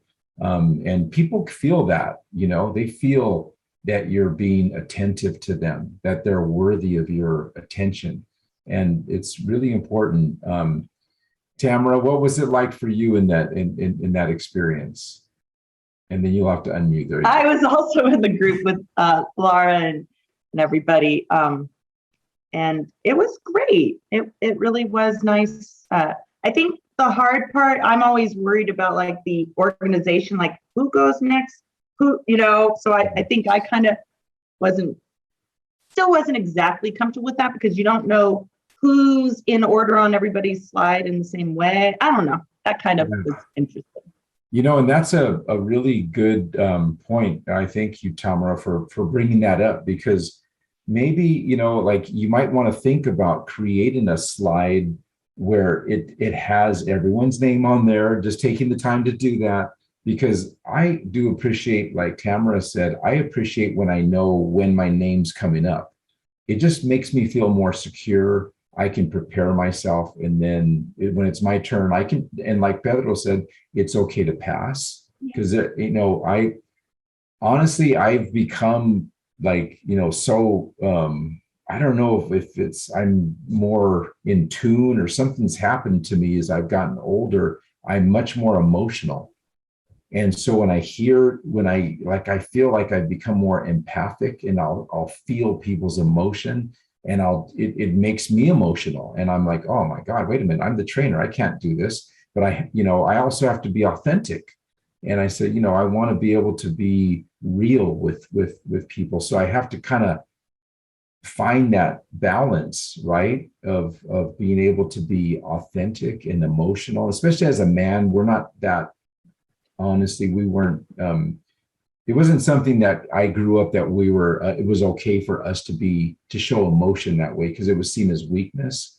And so I'm trying to become more comfortable with that it's just something that is happening. And I think it must be a good thing or a restorative thing, because I'm usually experiencing it. Most of the time I'm experiencing it when I'm connecting with other human beings on a deep level. So I really appreciate everyone sharing. I know we need to take a break, so I want to kind of give us that time. If we can take a 5-minute break, Robert. Thank you. So if you all would, though, during this break, try to just go and find something that's meaningful to you, a significant object. And I'll just give you a quick example. My son had, given me this like thing. It says blessings on it, right? And it's just a rock. And my son gave it to me, and it was just meaningful coming from him because, you know, he's a boy, and a lot of times boys aren't the most thoughtful gift givers, but this was a very thoughtful thing that he did for me. And I realized he was thinking of me because he knows I'm a spiritual person of faith. And I thought, wow, he really went out of his self and thought of me. And so it's a significant thing. So what I'm going to do is ask you, it doesn't have to be exactly like this or anything. I'm just saying something that the object tells something about you, something physical that will tell them something about you. Okay. So if you don't mind during your break, just bring it. And then, because I have an activity we're going to do. Here, I collect roosters. And this summer, well, before summer started, my youngest son graduated from high school and he went on a road trip. And so when he was on his road trip, he picked that up for me. And so I just thought it was really sweet and thoughtful of him, you know, while he's out with his friends, having this, you know, life-changing event, you know, leaving high school, going on to college and having fun with his friends and whatnot. He thought of me. So anyway, it's in my kitchen and I love to cook for my family. So it's always there staring me in the face when I'm cooking. So. Right. Thank you, Melinda. That's beautiful. It kind of reminds me of my own little thing with my son. So thank you. And Melissa Schulz, what about you? Would you be willing to share? Yeah, so I grabbed a book, Ella Enchanted. So it's not my original copy because that one has been loved to death and the spine is just absolutely destroyed. So it's not that one. But my cousin started reading it to me when I was 7 or 8 or something. And I've always been a reader, so I had a hard time picking which book just in general. But then I realized, you know what, any childhood book that's dear to my heart is going to work for this. And I think it's a lot of things, but I think, you know, especially as a young kid, stories were so important to me and they continue to be really important to me. And I think high quality, like children's stories are still one of the things I'm really interested in and passionate about. And it's just a comfort for me too. You know, if I'm having a hard day, I have like a host of like 6 to 10 children's books that I come back to as like my kind of safe return to reminding myself of things that I like, and it really grounds me. Yeah, so it's that connection piece with family and also just a passion and a comfort. Ah, that's beautiful. Thank you, Melissa. And Pedro, can you hear me?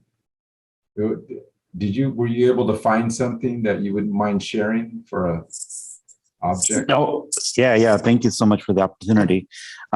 So I used to be in charge of assemblies. And so being in charge of assemblies, you have to do a lot of inspiration.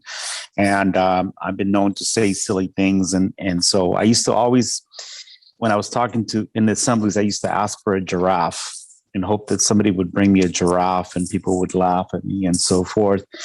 And so that's what I had asked for. And then the other piece is that I had a student who was always kicked out of class for discipline. At the end, he had ADH, and so he just couldn't stay still. But he was always in my office, so I got to know him very well. One day I came to work in my office. He's sitting there and he said, "Can I talk to you?" And I said, "Sure." And I said, "What's going on?" And he started to cry. And he said, "We're moving to Modesto, but I don't want to go. But my parents want me to go." And I said, "Let it out. Just let it out." And he did. And he thanked me for, making space for him and always just that friendship there. And on his way out, he pulled out a bag. He goes, "I brought something for you."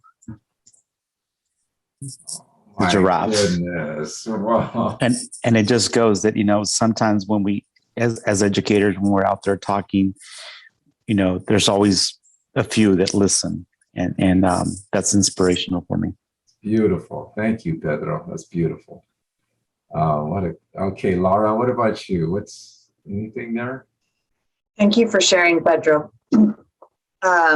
I this is a fun activity. I chose a kitsugi bowl. So kitsugi is the Japanese art of repairing broken pictures or glass using lacquer dusted with gold or silver or platinum. And the concept behind kitsugi is that something that's broken, rather than discarding it, you can mend it and make it, and then it's therefore more beautiful with the etchings of gold. And I love the metaphor. I think it's a beautiful, very poetic way of thinking of many things. And I had the privilege of doing this particular kitsugi bowl with my mother and sister during a really hard time in my life as a young woman. And it was not only powerful for myself, it was powerful for my mother and sister. And it really bonded us in a way that felt unique. So that's beautiful. Thank you, Laura. That's excellent. And then I just wanted to point you to the chat where Michelle Galvez says, I have this little book that my daughter gave me for Father's Day. She was 3 years old. Now she's 13. When she was 3 years old, she told me that I was everything, no matter that it was Father's Day, I was the whole world to her. Oh my God. See, there I go. I'm already starting to feel the emotion. Well, that was my share too. Are you serious? Yeah, this is a postcard I got from my son for Father's Day because I was a single mother. And, they do these in school. And so I felt kind of bad for him that he was made to send a thing for Father's Day, but he's so sweet. He just wrote, "Dear Mom, I know it's Father's Day, but I just want you to know that how much I love you." Wow. And then he actually mailed it from school, and it's 20 years old, and it stays on my refrigerator. Of course. Oh my God. How could and then it just reminds me, we did it. He's like 27 now, and we made it. So way to go. Congratulations to both you and to Michelle. Yeah. And Casey, what about yours? Thank you, Tamara. Yeah, so I found this book. It's a really old, it was actually my grandpa's American literature textbook from college that he gave to me when I graduated with my English degree. And it's just like a really fun, super old textbook. And he had like an old test of his in it, like a paper bubble-in test that he's just had in there from college. Like his name is written in it on the front page. And it's just really special to me because he's like the reason that I am a teacher and that so many of me is like from him. So it's just kind of a physical representation of that, I guess. God, that is beautiful. What a gift. Beautiful. Thank you, Casey. So Robert, what about you? Thank you for sharing, Casey. Let me see if this shows up. Oh, is that showing up? Yes. It's just an old A's hat. I grew up in San Jose, and it was always my dad always made us a point to go out to A's games. He would take me, my brother, my siblings, usually on like a promo day. They'd give away like a jersey or a backpack or a bobblehead or something like that. And that's kind of something that stuck with me and all my siblings. We just making a point to go out to games, make a day out of it, tailgate, break friends. Like regardless if people like baseball or not, there's just something nice about going to a baseball game, and it's something that definitely a part of me for sure. Great memory, Robert. Thank you for sharing that. And Julie, what about you? So I'm sharing this bracelet. I don't know if you can see. One of my friends gave it to me for my birthday one year, and I moved away to San Diego about 5 years ago, and she is just one of those people. She still goes out of her way to stay in touch with me and meet up with me, and I'm actually going to be meeting with her and another friend at the end of this month to have lunch. So it's really just a reminder of how special our relationship is. That's beautiful. There you go. That you guys live that in Lakesh, right? Yes. And Joel, what about you? I have this little paper that I keep in my wallet. It was from my nephew. He gave it to me because like 5 years ago they moved away from San Diego to Washington. So on the day he moved, he gave me this little paper that says, you know, I love you, Joel and Carla. And then you know, I just keep it in my wallet, you know, and then sometimes when I miss him, I'll like pull it out and then just remember, you know, the times we had when he was here in San Diego. It's powerful, Joel. Thank you for sharing that. Obviously, you have that in Lakesh with him. You know, you're connected. Thank you. And Erica, I just wanted to ask him. I know you don't have anything in your office, but is there something that you can think of at home that you would be willing to tell us about?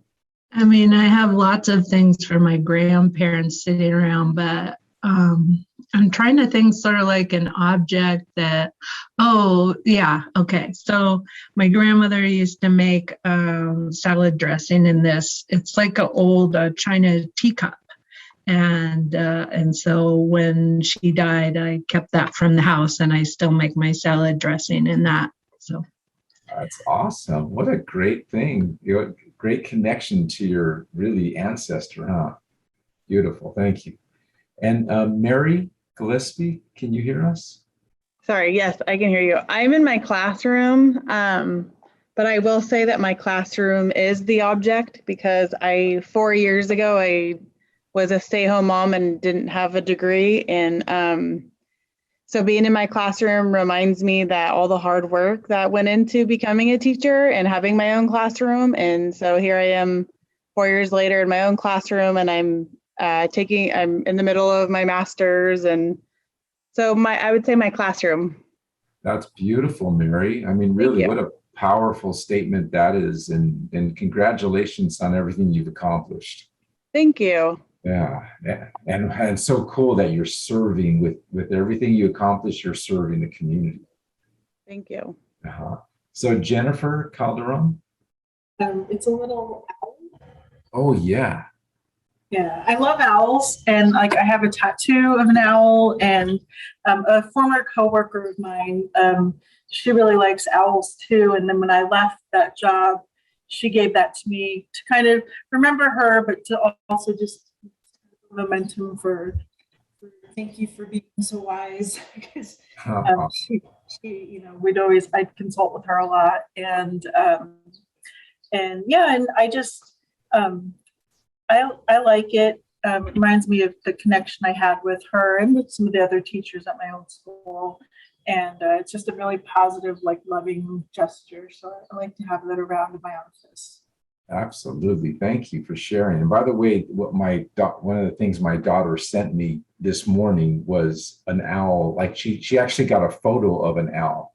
And she said for her, it was like a spiritual experience because just something special there. So thank you for that connection. And then Candida, can you hear me? My item that I like to use as a talking piece is my baby Groot. And it's special to me because my boyfriend and I, our first date, went to see Guardians of the Galaxy. And then afterwards, he gave me this. Most importantly, it's just super cute and the kids know what it is. So I think it's just something cool to bring into the classroom. Oh, that's fantastic. Thank you, Candy. That's really cute too. Thank you. And Audrey Chavez, can you hear me? Hi, yes. So I'm actually at my parents' house right now where I grew up, and I went to snoop in my room and I found my diary from 2008. So I was reading some little pages right now, and it took me on a little emotional roller coaster to see how I was so little and the things I would write and the things I would feel, and it made me reflect like just now. So that was pretty cute to find this. What an awesome thing that you could, I mean, even that this activity drew you to that, and you get to kind of relive some of that, you know, bring back those memories. Yeah, I didn't know I had this. I was just like looking around. It's wonderful. Thank you for sharing that. And then Alex Breed, can you hear me? I just got this little, it's kind of hard to see. It's a little personalized bookmark that I got from one of my students last year. And it just says, thank you for being a part of my story. And I've just been using it in all the books I've been reading, just as kind of a reminder of how impactful we are to all of our students that we see, but also how lucky we are to be a part of so many different kids' stories and how, kind of like what Mary was saying, how far we've come to be where we are as teachers and how much work we put into it, but also how grateful we are to be able to do what we do every day, and be impactful and be a part of someone's story. And I just love it because it's just so special, and because it's personalized, I just know that it's just a good reminder of why we do what we do and how important it is what we do. Absolutely, Alex. Thank you. That's beautiful. Vanessa Cisneros, can you hear me? Yes. All right. Hello. Hello. An object that's special to me would have to be my water bottle with the sticker on it. This sticker that has a quote on it that says "No te rajes," and translation it means like don't give up. It's really like close to me because like there is some times where I have bad days and like I just look at it. I have it with me at all times. I look at it and it just like reminds me that I could just continue to like be doing my best and just like make it throughout the day. Wow, that's powerful, and definitely don't give up. You know, we got you here, so and we appreciate the work you do. Yes, thank you. Anybody else from SBCS staff that would be willing to share your object? Sorry. Okay. Hi. You might hear Eldred in the background because he's here.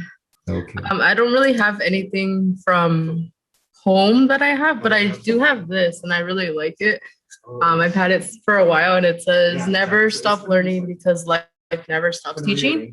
And I have it on my desk because it kind of reminds me just of the reasons of why I'm here and why I'm here to, work with these students, because I'm learning as well as I go. So I just like having it. It reminds me. It's beautiful. We love that, and we always say that as a restorative practitioner, we're learners and teachers simultaneously. It's always happening, right? So thank you for that. Is there anybody else that we've forgotten? So we just want to thank everybody for just being so open and authentic with your sharing. That's what makes a centerpiece. It's the stories that go with the pieces, right?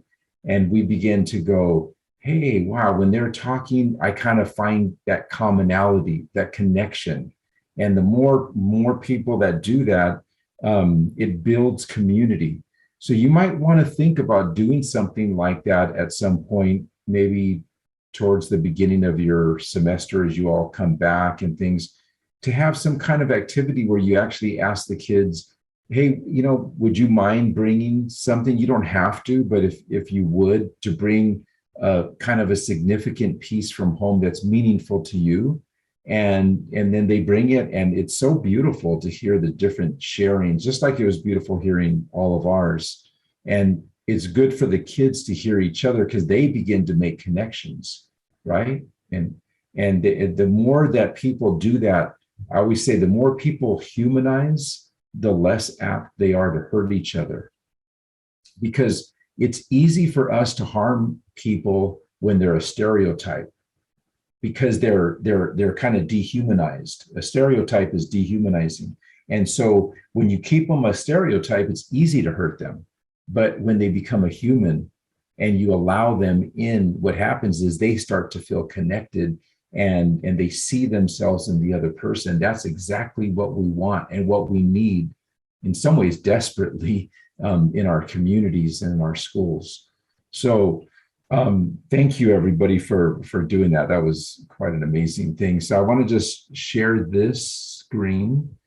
Okay, so what we'll do is we wanted to have this as our last little exercise, but to ask you the question, how can you promote circles to promote restorative relationships with all of the school stakeholders? That would include, there's students, there's parents, there's teachers, there's school administrators, there's support staff, and anyone else. How would you recommend that people could maybe benefit by coming together in some kinds of circles, but trying to involve in the different stakeholders? They could be in separate groups, it's fine, but just what would you recommend as to do that?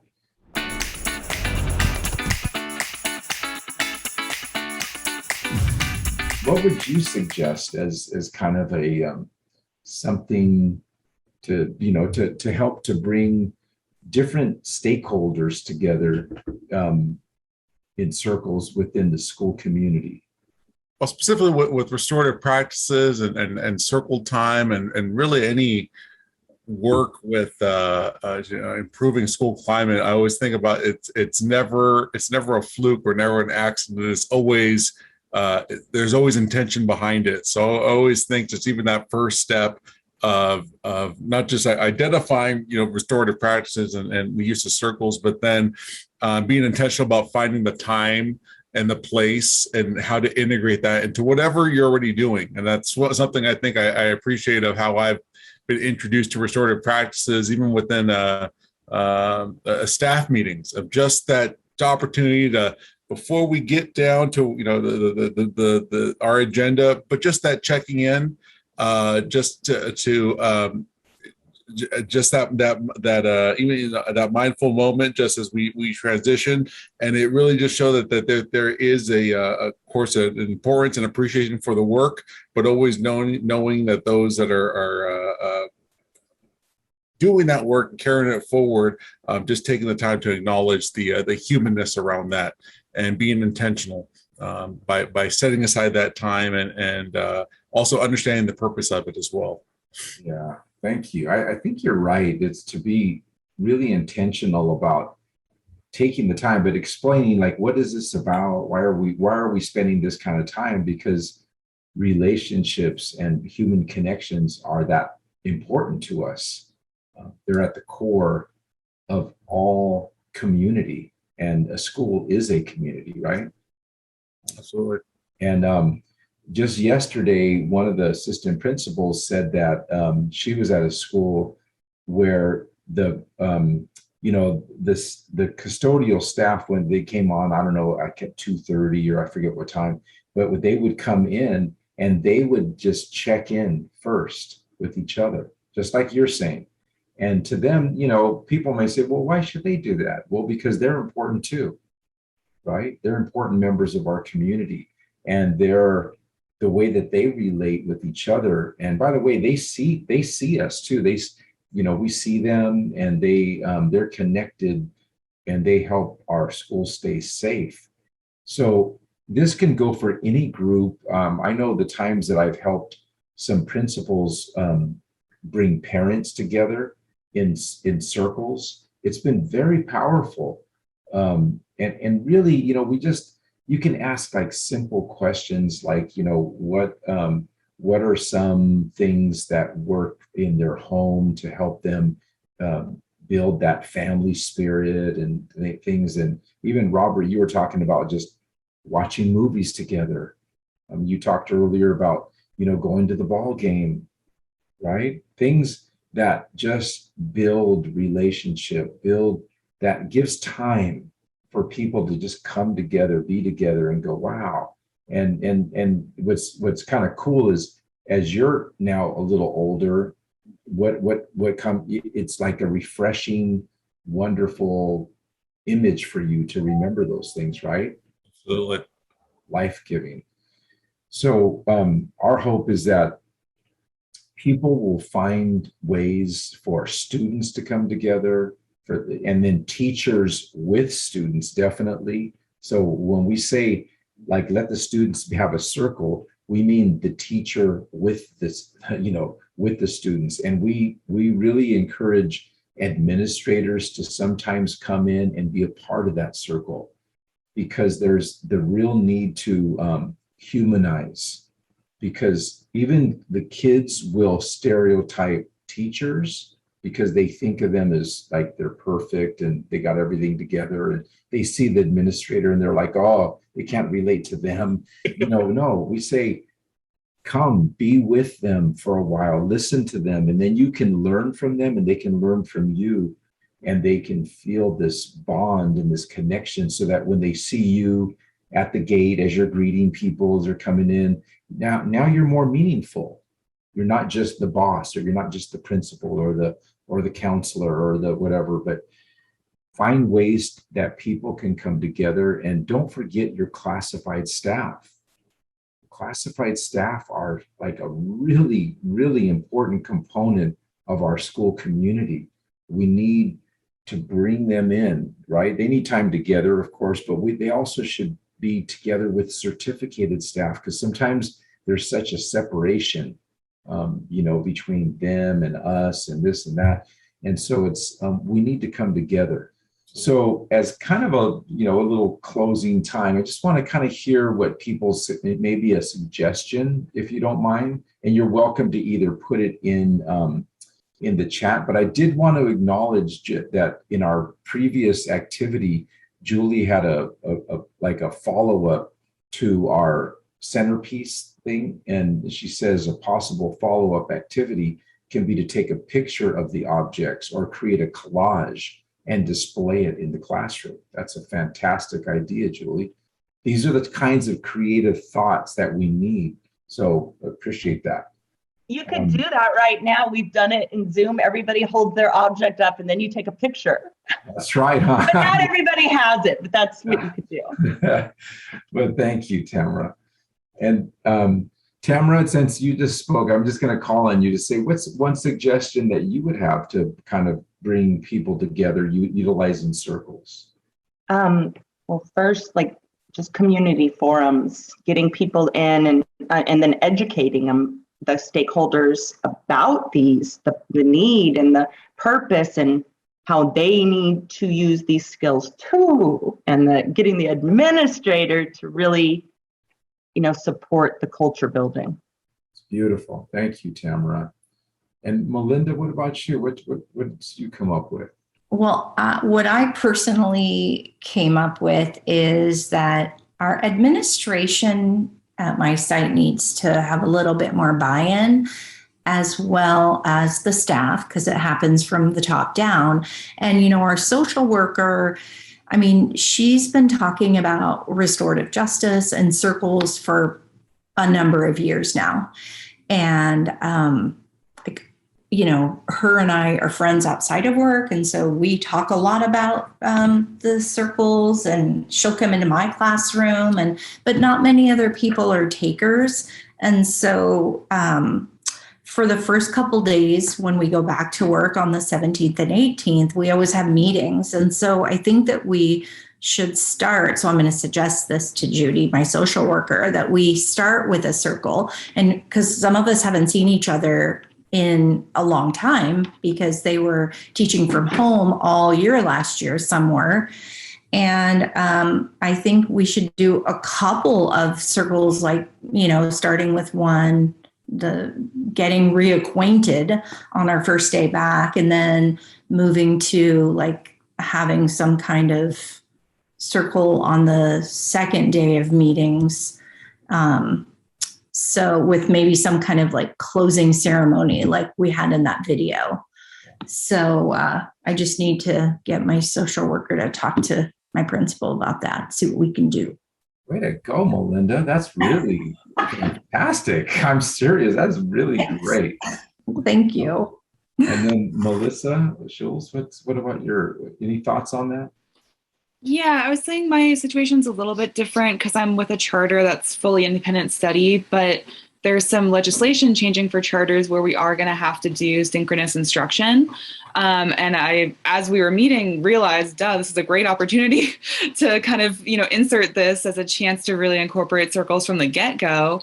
I feel very fortunate because my upper management is already really invested in student support services. That's one of their major goals for this year, is to really build up our whole department. And so I feel like I have the buy-in from the, kind of upper levels. And now I'm trying to think about ways to present it to teachers that's going to be reducing their load versus feeling like I'm adding to their plate. Because, it's always hectic beginning of the school year regardless, especially post-COVID, and especially with all these legislation changes. I think a lot of our teachers are going to be feeling really overwhelmed. So trying to kind of frame it as and I think it's true, not just framing it, but I think it's true that it will reduce the feeling of burden of all the work that they have to do at this point. I just foresee one major issue being we don't have a ton of group stuff. Our teachers mostly, interact with students individually. And so they're going to have to, just a lot of adjustment all at once. So just trying to reduce the load, I think. All right. Thank you, Melissa. Great thoughts. And then Erica, what about you? What's some thoughts that you have?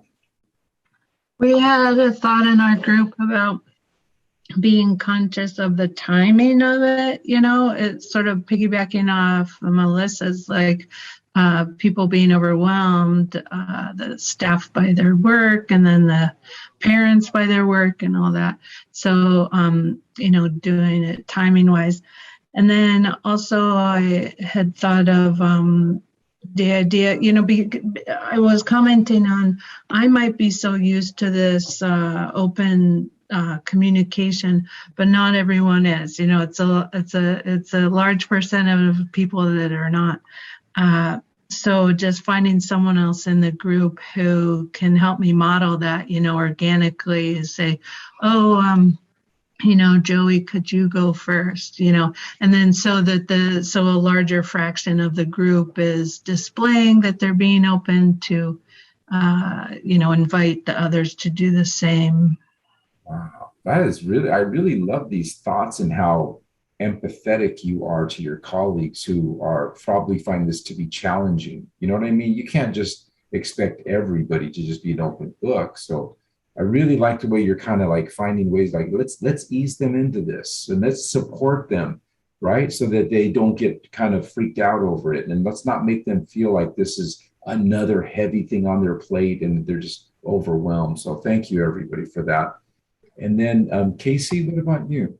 So we were talking about, kind of like Erica said, like with someone who's comfortable with this type of stuff, kind of taking like the leadership in it and being that model for how it actually looks, because it can kind of be overwhelming. And I was just thinking about with the different stakeholders, like parents, and like teachers and students, how cool it would be to have like a community type of community circle, like held at the school where parents can come and the students are the ones that are like the ones modeling the practice and kind of showing their own like parents or adults, whoever, kind of what they have learned about this and about these circles and kind of like being the models themselves and bringing the parents into that work and see how that goes. Who knows? This is going to be my first year teaching. I was telling them. So I really have no idea what this looks like really in schools, but I think it's really cool. So.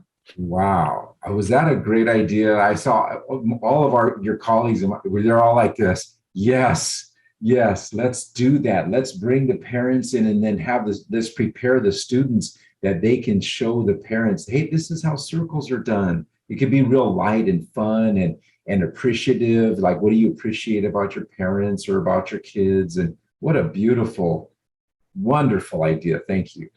And Laura, what about you? Yeah, thank you for that beautiful idea. Very creative, Casey. Our group also talked about including parents and also holding the work as a parent. And then in addition to that, just this training itself has been so impactful for me personally.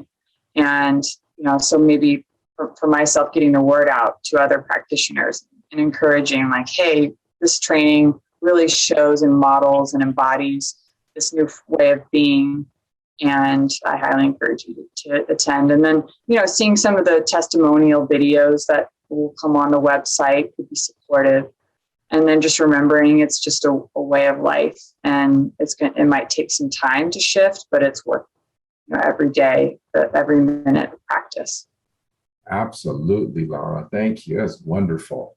And I don't know if you noticed, but Michelle Galvez just put something in the chat for us. And thank you, Michelle, for that. She says, I can use it in my facility as a good morning icebreaker with the children and maybe family. Also use the circle for the end of the day, the kind of a goodbye, not just during the day, but all day for a few minutes.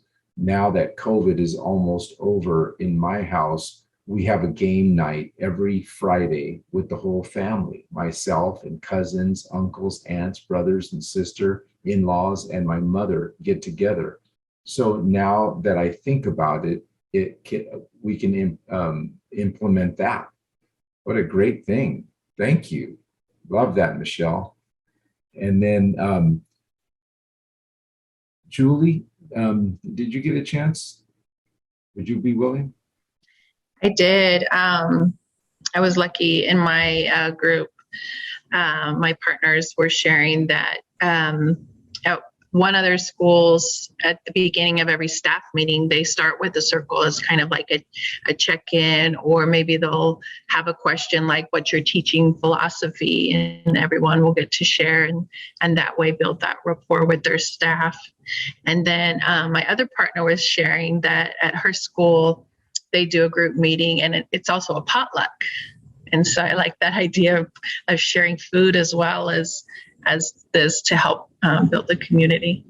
Oh, absolutely. Yeah. Whenever you can do that. And I know it's, there's restrictions and things, but there, where there's a will, there's a way. You can find ways to be able to just come together, right? And build community. I think all your thoughts, your ideas, your everything was fantastic.